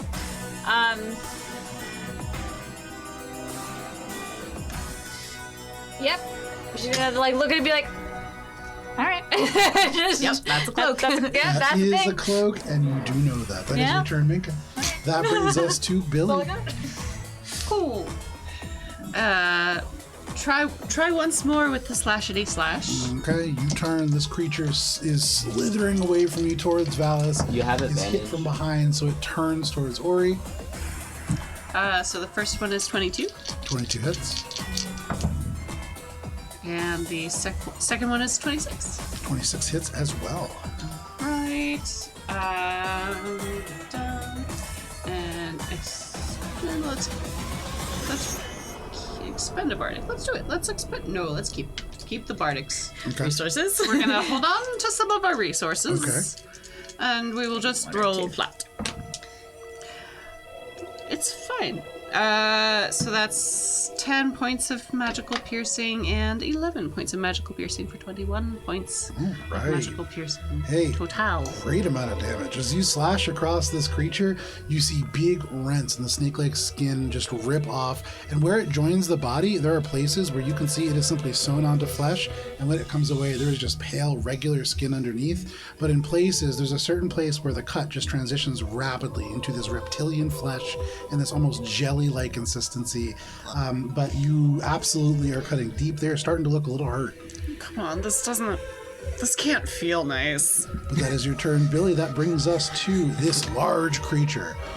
So this huge creature, as it was just struck, I believe, by Minka, is going to turn, and they are going to attempt to run through you. Valis, could you make a strength saving throw, please? He also needs to kind of run through this thing too. They She's do. a They're an friendly, ally. Make a strength saving throw. I'm going to give Alice a plus Oh my god. 6. Woo! Let's see. My Strength. reaction. Oh, 16. 16, just a little too low. They're Did you- able did to you add just the plus run 6? I did. Oh, no. I rolled straight really over badly. and by you, Tried. and they are do going I to get an attack of charge. opportunity? You do if you want. With the crossbow? Yeah. And can't do use I? it with the cross. I can. Do I just do Ooh. like unarmed strike with it? If you want to, yeah. That's you all I just, can you do, can just right? kind of slash him with the I crossbow. can't range. Does Billy or is Billy a Billy little? does as well. Billy's in striking range.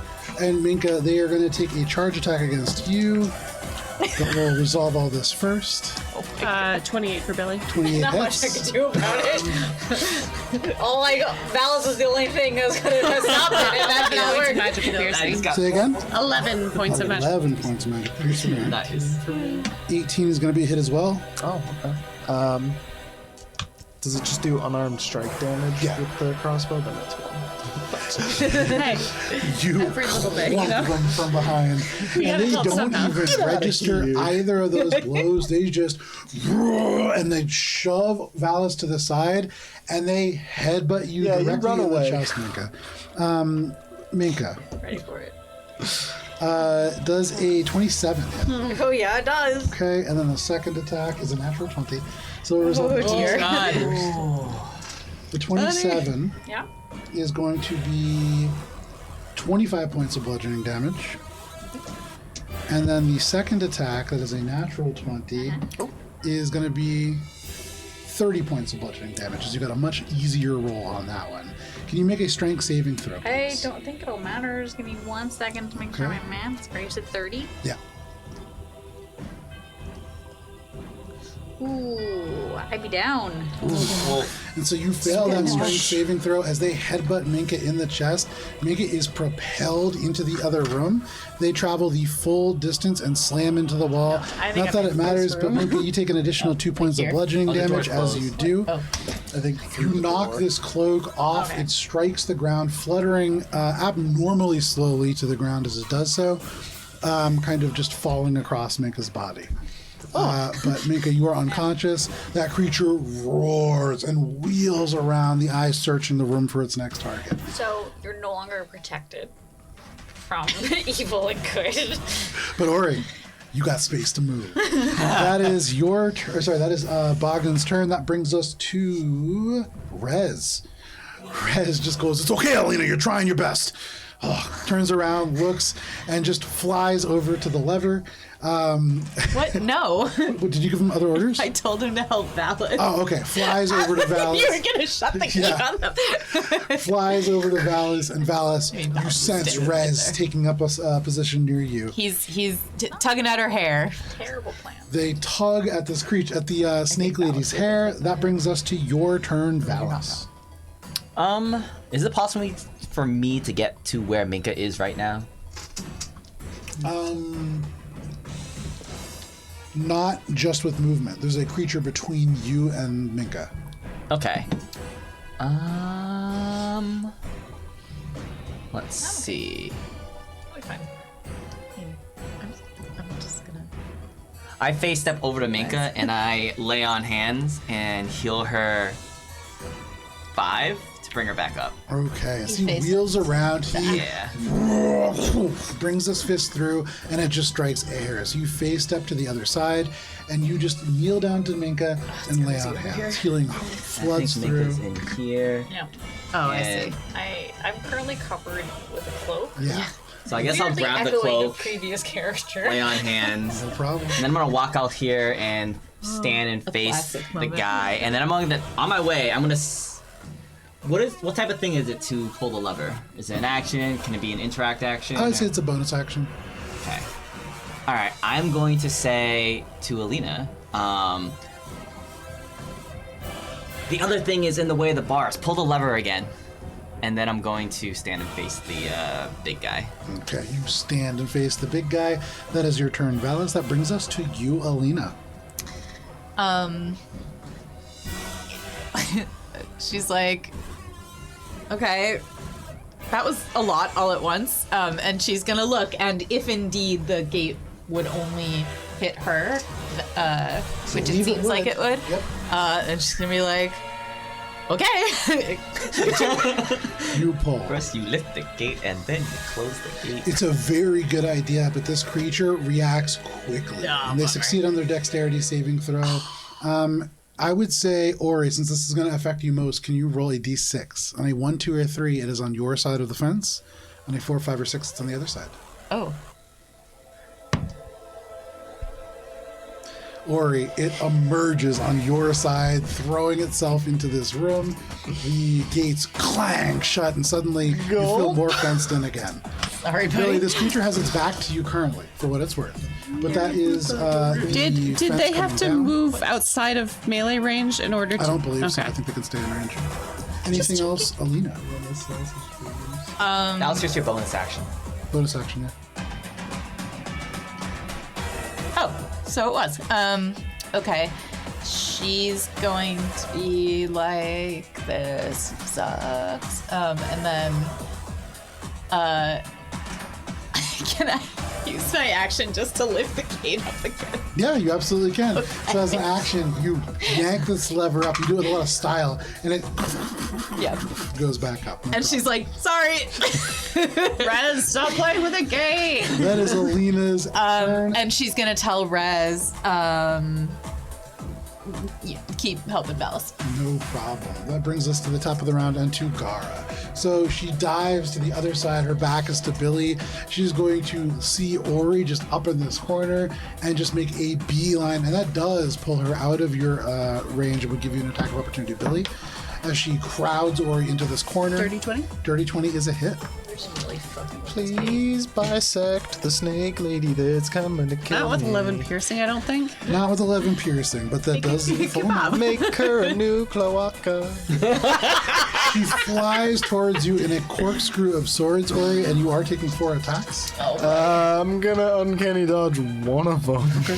First one is only going to be a 9, Okay, I'm not then gonna. a 10. Nope. Then after that, it goes up just a little bit. 23, I'm gonna uncanny dodge. and then 24.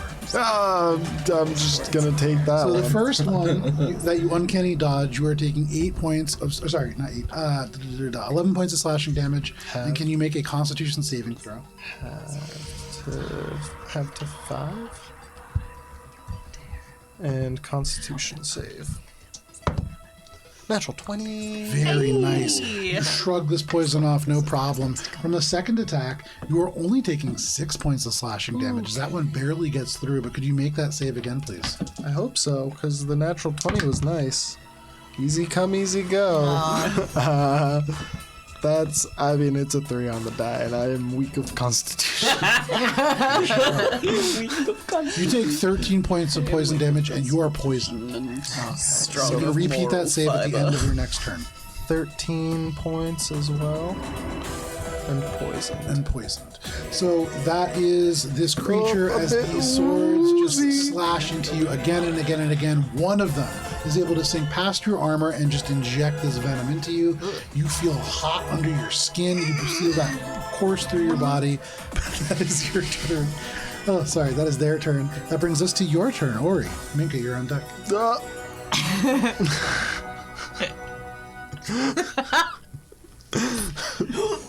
Reaction. Bonus action disengage.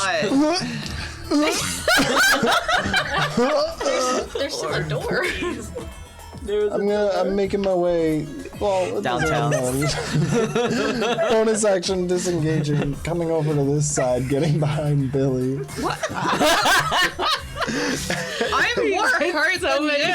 So many cool Ori flips. shoulders past you into the corner, and as they do, Ori is wet. And as you turn, you just have Ori's blood like across you. I feel like they're just commingling because Billy is not great. And I'm gonna turn and shoot, but I believe it's at disadvantage because I'm poisoned. Correct, so just flat. Okay. Billy hears the crossbow drawback. Is like, whoa! 28. 28 is a hit. All right. Cool. I like to think he rested on your shoulder. I did an insightful fighting though on this one, so it's just the regular. Correct. It's just a single ass fucking piddling shot for 11 points of piercing damage. Hey, still pretty good. As someone who just Fire. dealt 11 points of piercing damage, cut it out with just a little. That crossbow bolt strikes into this creature, and it's starting to add up. They are beginning to look pretty hurt. You can see in the elements of arms that have been sewn onto the original torso, those are beginning to kind of snap and fall away. But that is your turn, Ori. Yep. All right, you are on the other side of the room. That brings us to Minka. Billy, you're on deck. Alrighty. Minka, you suddenly are brought back to life just barely by the healing touch of Alice. You come to in total darkness. You are underneath this cloak. I think Minka will just kind of wait a instinctually second. flail a little bit until she realizes that she's covered in a cloak. Yeah. And then flip it off of her. Yes. And then stand up. And just kind of look. And then realize she can see the big creature. Yes. And then it's okay. She is going to take a second to attempt to channel, but she realizes that she can't. Instead, just says duck, and then throws a guiding bolt at the big guy. Very nice. Because that's an attack roll, I believe. Yep, it is. Look out. Fucking awful. How It awful? doesn't hit. It doesn't hit. What is it? 8. Not kills That Billy is a awful. miss, unfortunately. Yeah. Right by. No more killing of Billy. Unaffected by it, just strikes the wall behind. Hard to take it. And then for my bonus action, I don't think there's anything smart I can do. About done? So that would be just a magic stone. There's always They're plenty good of for magic stealth. Anything stones. else, Minka? Alrighty, that is your turn, everything Minka. else That is brings leveled us to spell. Billy. Billy, you find yourself the wall yet again. You're in the Feywild. Isn't Billy positions herself between Snake Lady and Burger Frogger. Sure. And Balenciaga. indeed, slash. Okay, make your attack rolls. Who are you slashing? Snake Lady. Alrighty. Lowest one is a 21. Gara They both hit. and Balenciaga. Zagara and Bogdan. So that's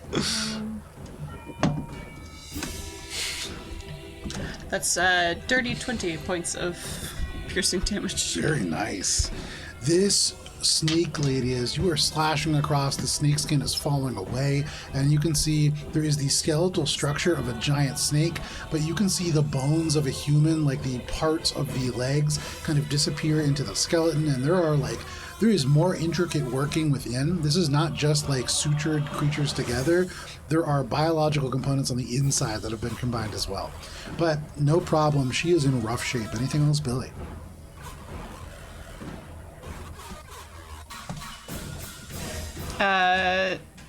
No. All right, that is your turn, Billy. That brings us to this huge creature. sure. As they are punctured multiple times. Valis, you are now in between them and Minka. And so you have kind of earned their wrath. You're taking 2 attacks as they roar. They bring both hands over top and they just Donkey Kong smash down. First one is going to be a 24 to hit. Oof. That's a Second hit. one is only going to be a 19 to hit. That is a miss. Okay, so that one that hits is going to deal very nice for you. Only 16 points of bludgeoning damage. All right. As this into your shield and you catch it, but it almost buckles your shoulder as it does. That is all that they can do. They can't really move from where they currently are. And so that brings us to Rez. I'm helping. Helps Valis, grabs onto this creature. You see the arm yanked off to the side. But Valis, what do you want to do? Alina, you were on deck. I roar back and I attack it. Roll an advantage as Rez is helping you. That's great. 100% good. Because it looked bad. All right, 23 to hit. 23 hits. That's Cocked, right? 11 magical piercing. Okay. Second attack. Do I have advantage because we are flanking it? You do actually, yeah. Okay. Rez is right there also, if it weren't. 23 Rez is to what I hit. was saying, yeah. Oh, yeah. 23 hits. And then that will be 9 magical piercing and Piercing. let's see. Will conserve resources. I'm not smiting. Okay. You strike into this creature. They take it. They don't even turn around for that. But that is your turn. That is Valis. Alina, what would you like to do? Just gonna look at the big guy and be like, pop, pop. Go ahead, make your attack roll. Because he's so close and his face is so big. Oh, yeah. Go ahead for poison.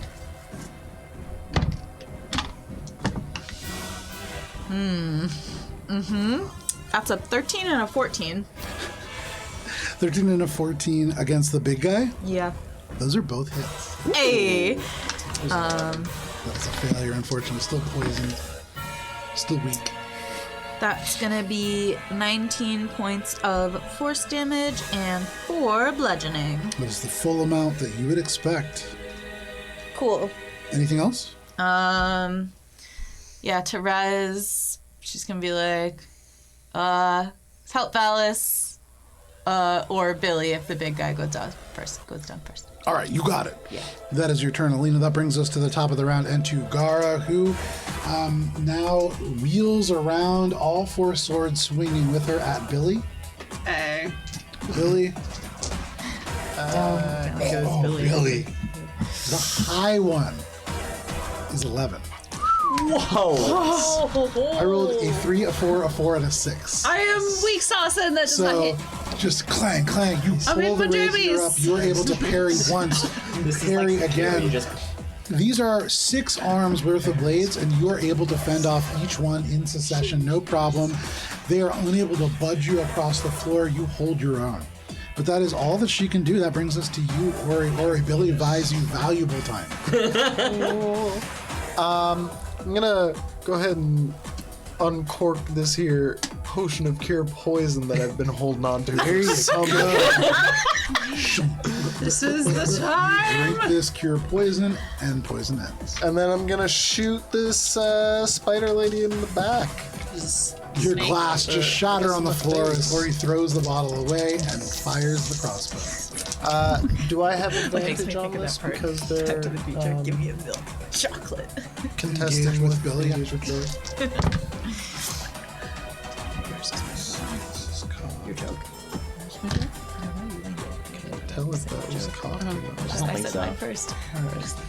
26 to hit. That is a hit. Especially since it wasn't eating up. Yeah.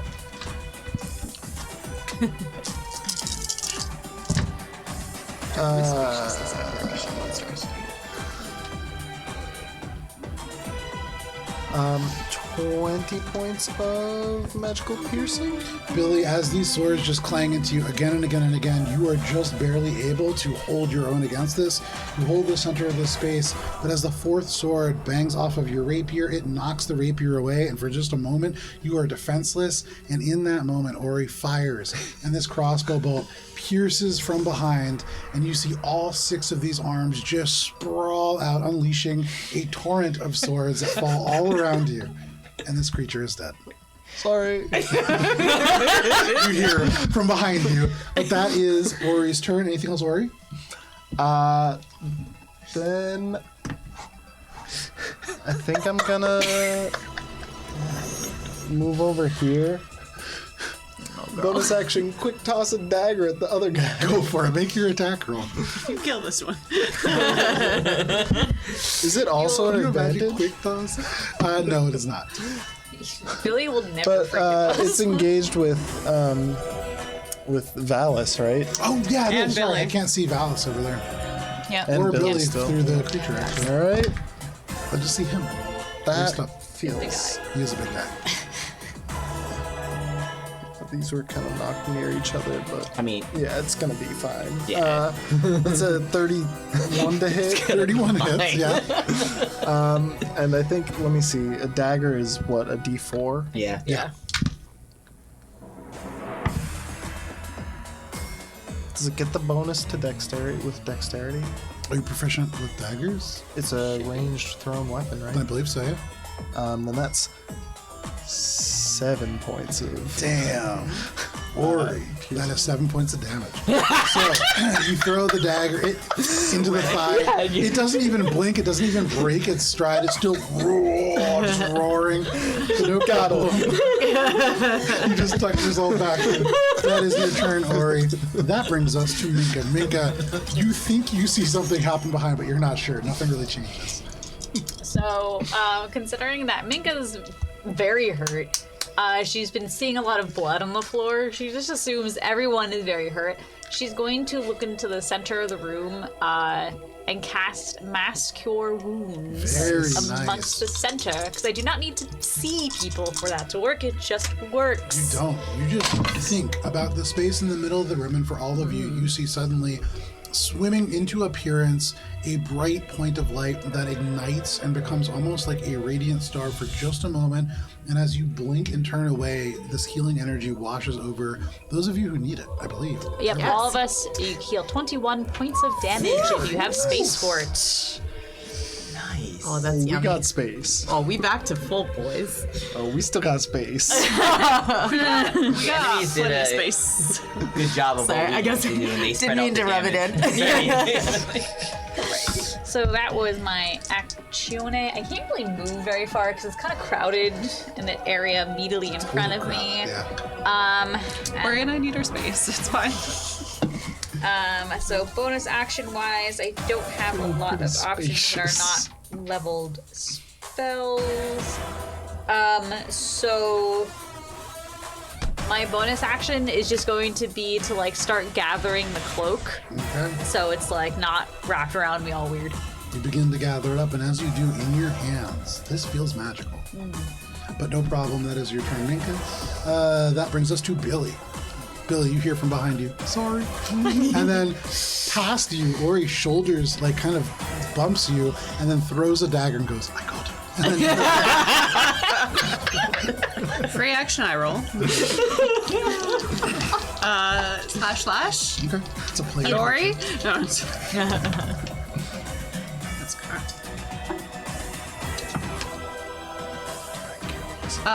So we've got the lowest one is a 29, Both of them hit.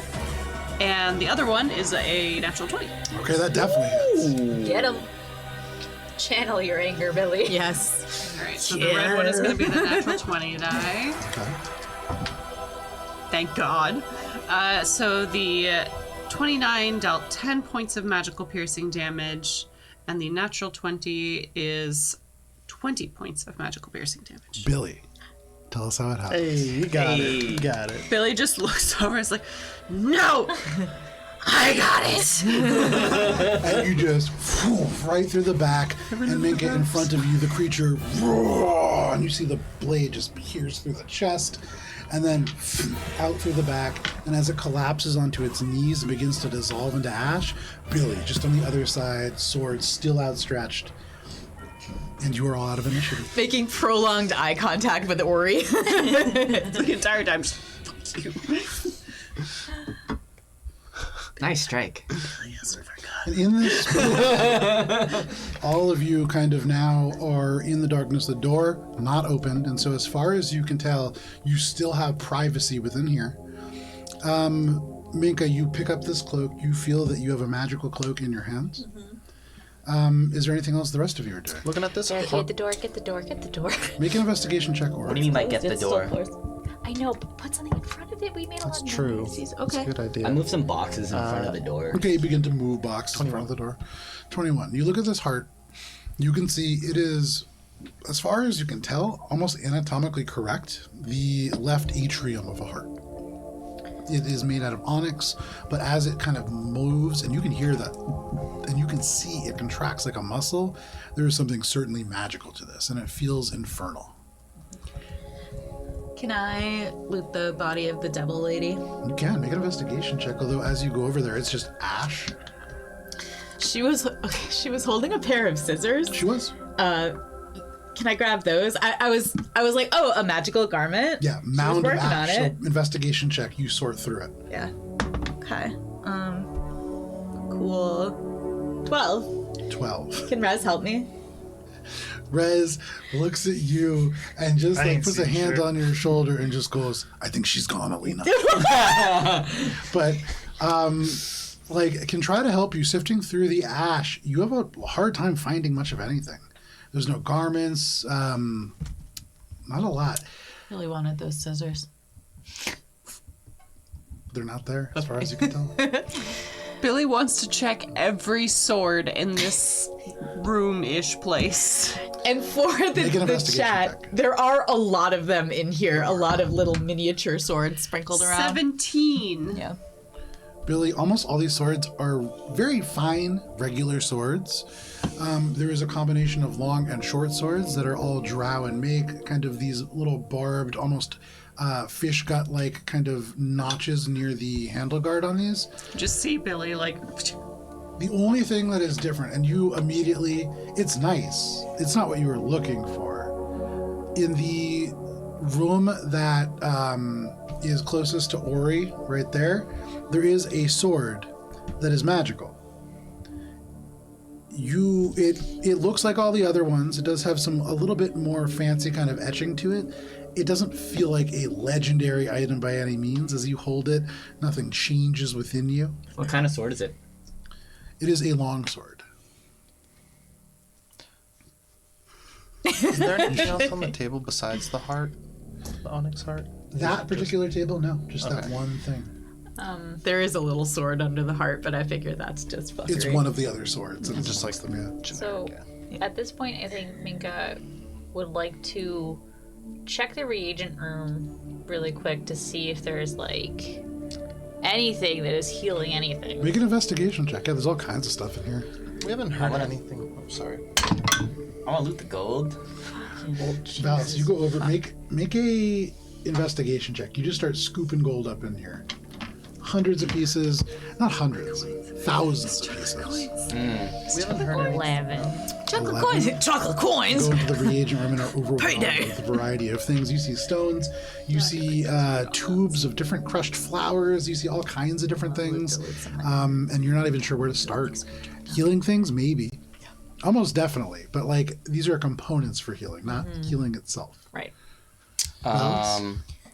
What was the Investigation? 7? So you can add gold to your inventory. You can add... I don't like the Just way one? you said that. No, I mean, you can add several thousand gold pieces to your inventory. We'll sort out the exact amount when you have time to count. You can add... Just fill in your pockets. And they kind of go all over the place. I would say that's what you had. That's what you get. Let's see. I probably would ask for the bag of holding and put all the gold in there, and I'll say we'll divvy this up later. All right. Sure. Several thousand gold pieces So in that are total, definitely just regular gold for pieces. ease of record keeping, Uh-huh. when you later go back and count, this is 10,000 pieces of gold. We're rich. We're rich. The gold itself is in this Too much too easily. very drowish kind of mint. These are old pieces of gold, and some of them tarnished a little bit. But aside from that, I you scoop cast them into the bag. detect. Wait, do I have? I cast detect magic. What is the and range look of around the detect room. magic? 30 feet. So you look around the room, and the gold itself, mundane, certainly seems to be real, regular gold. There is no curse or other kind of elemental magic about it. You continue to look around, and you see Minka holding this cloak. That is certainly magical, and I believe you get the School of Magic as well. Yeah. 1 second here.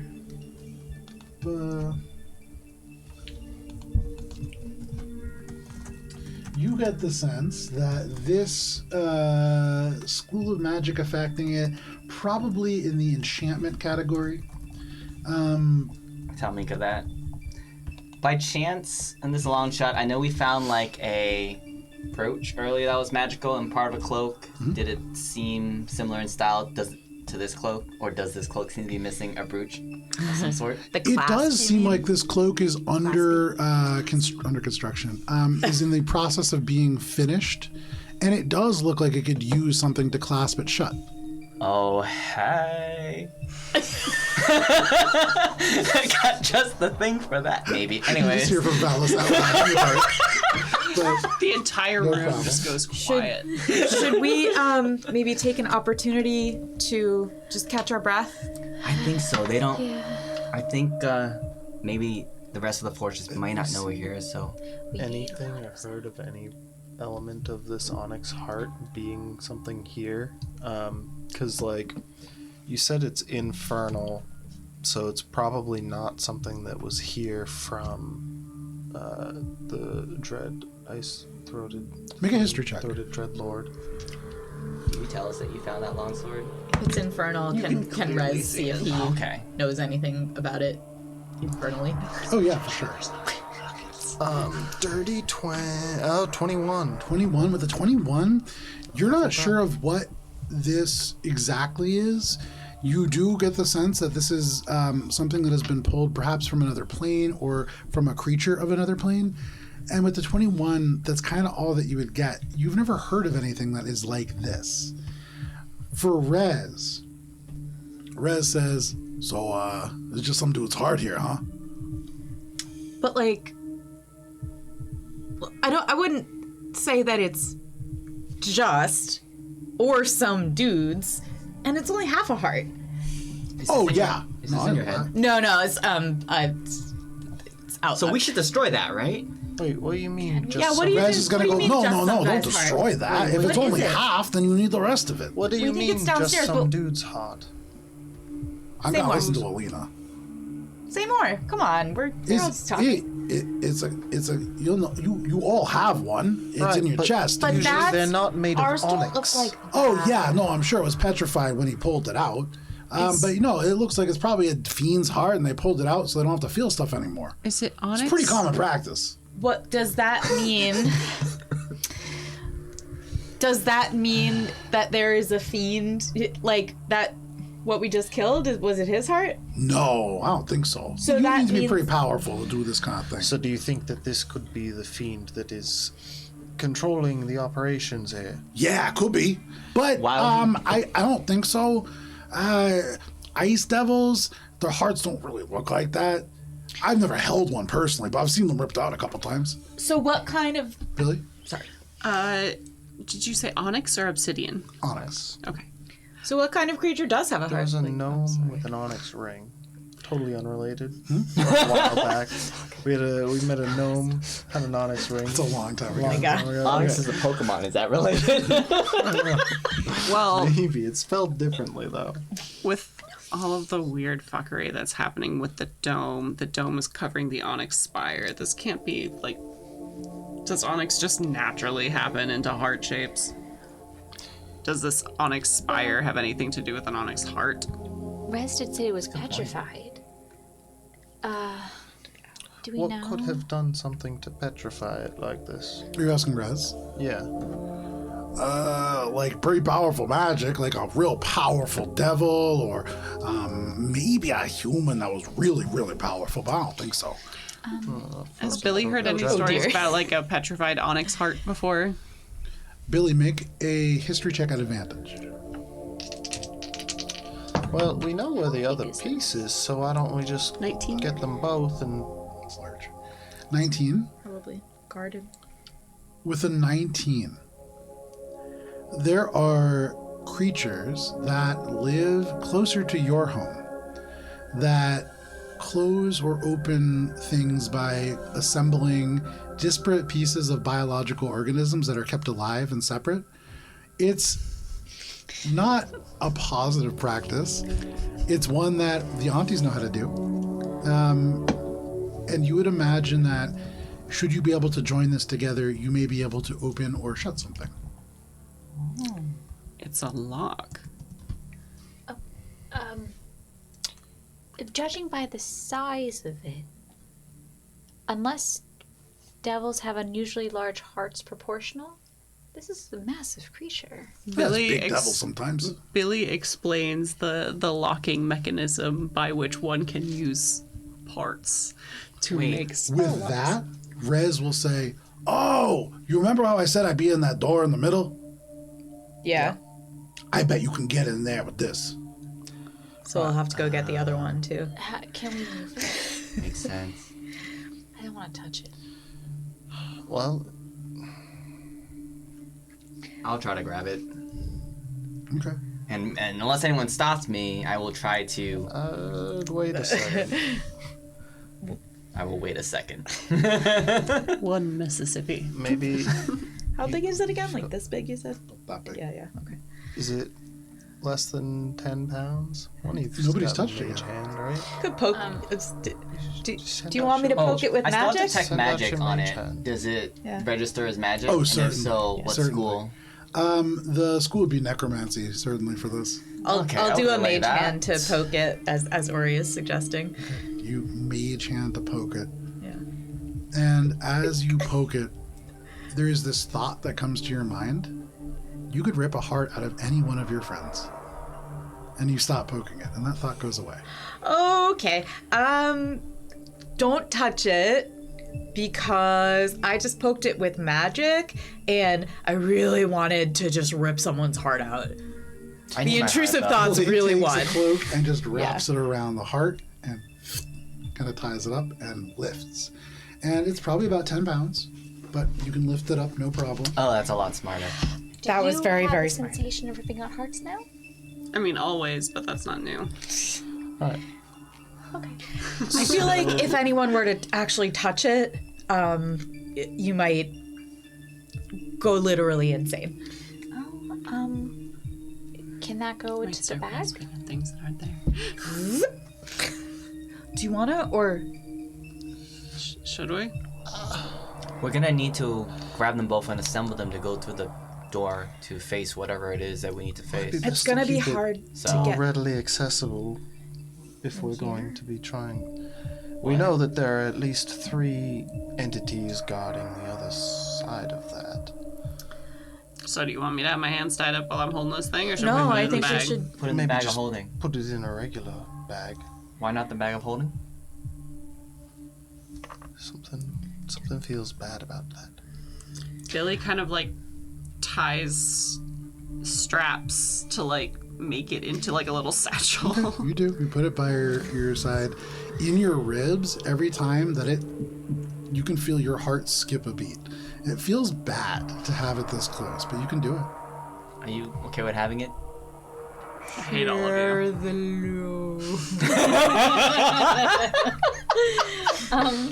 I can see It's my precious. There's like a lockbox over here. Yeah. I'm gonna go look at like this lockbox to see. Is it just like a regular old box? You walk over to it, and give me 1 second. Let me remind myself here. It's a box of. So you can see it is a box that bears a pretty hefty lock. It looks to be about 2 feet wide. You can see. Yeah, they might be watching. Make a history check. My strength. 7. A 7. You see unrecognizable symbols that nobody could possibly discern the origin of. I found another weird box. Weird box how? Is this one also one that molds into different weird flesh? Last time we found a weird box, it was flesh. Yeah, that box was gross. I have no idea, but it's locked. Before I go over there, can I just sweep the room with magic, detect magic, and just can you tell me if there's anything else magical in the room besides us? You use detect magic, and as far as you can tell, you have picked clean. Wait. As you look and you see the form that had that cloak, Alina had been looking for scissors. And you kind of look, and in the ash, you see the impression of scissors. They're there, but they're mundane. What's glowing and what is magical is the thread.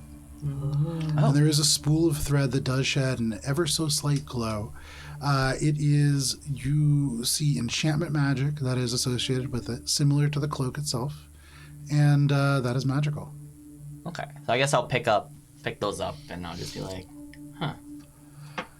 That box. and I'll Mundane lock? Check it for any sort of tampering before I try So to... as you hold the box, Ori just boom, right up next to it. Make an investigation check.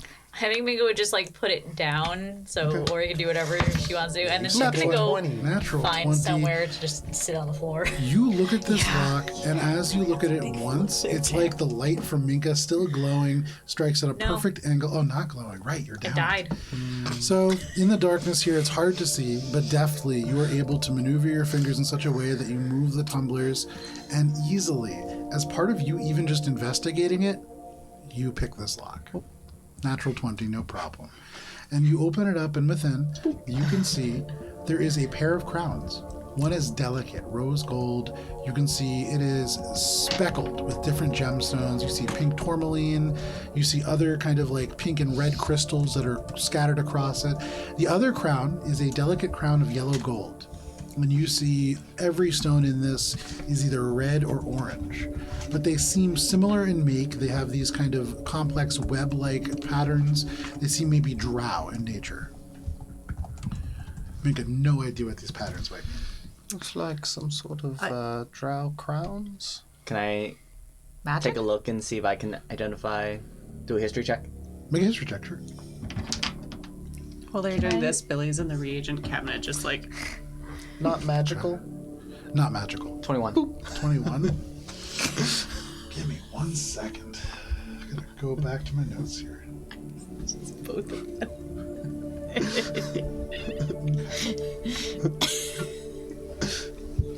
So, Valis.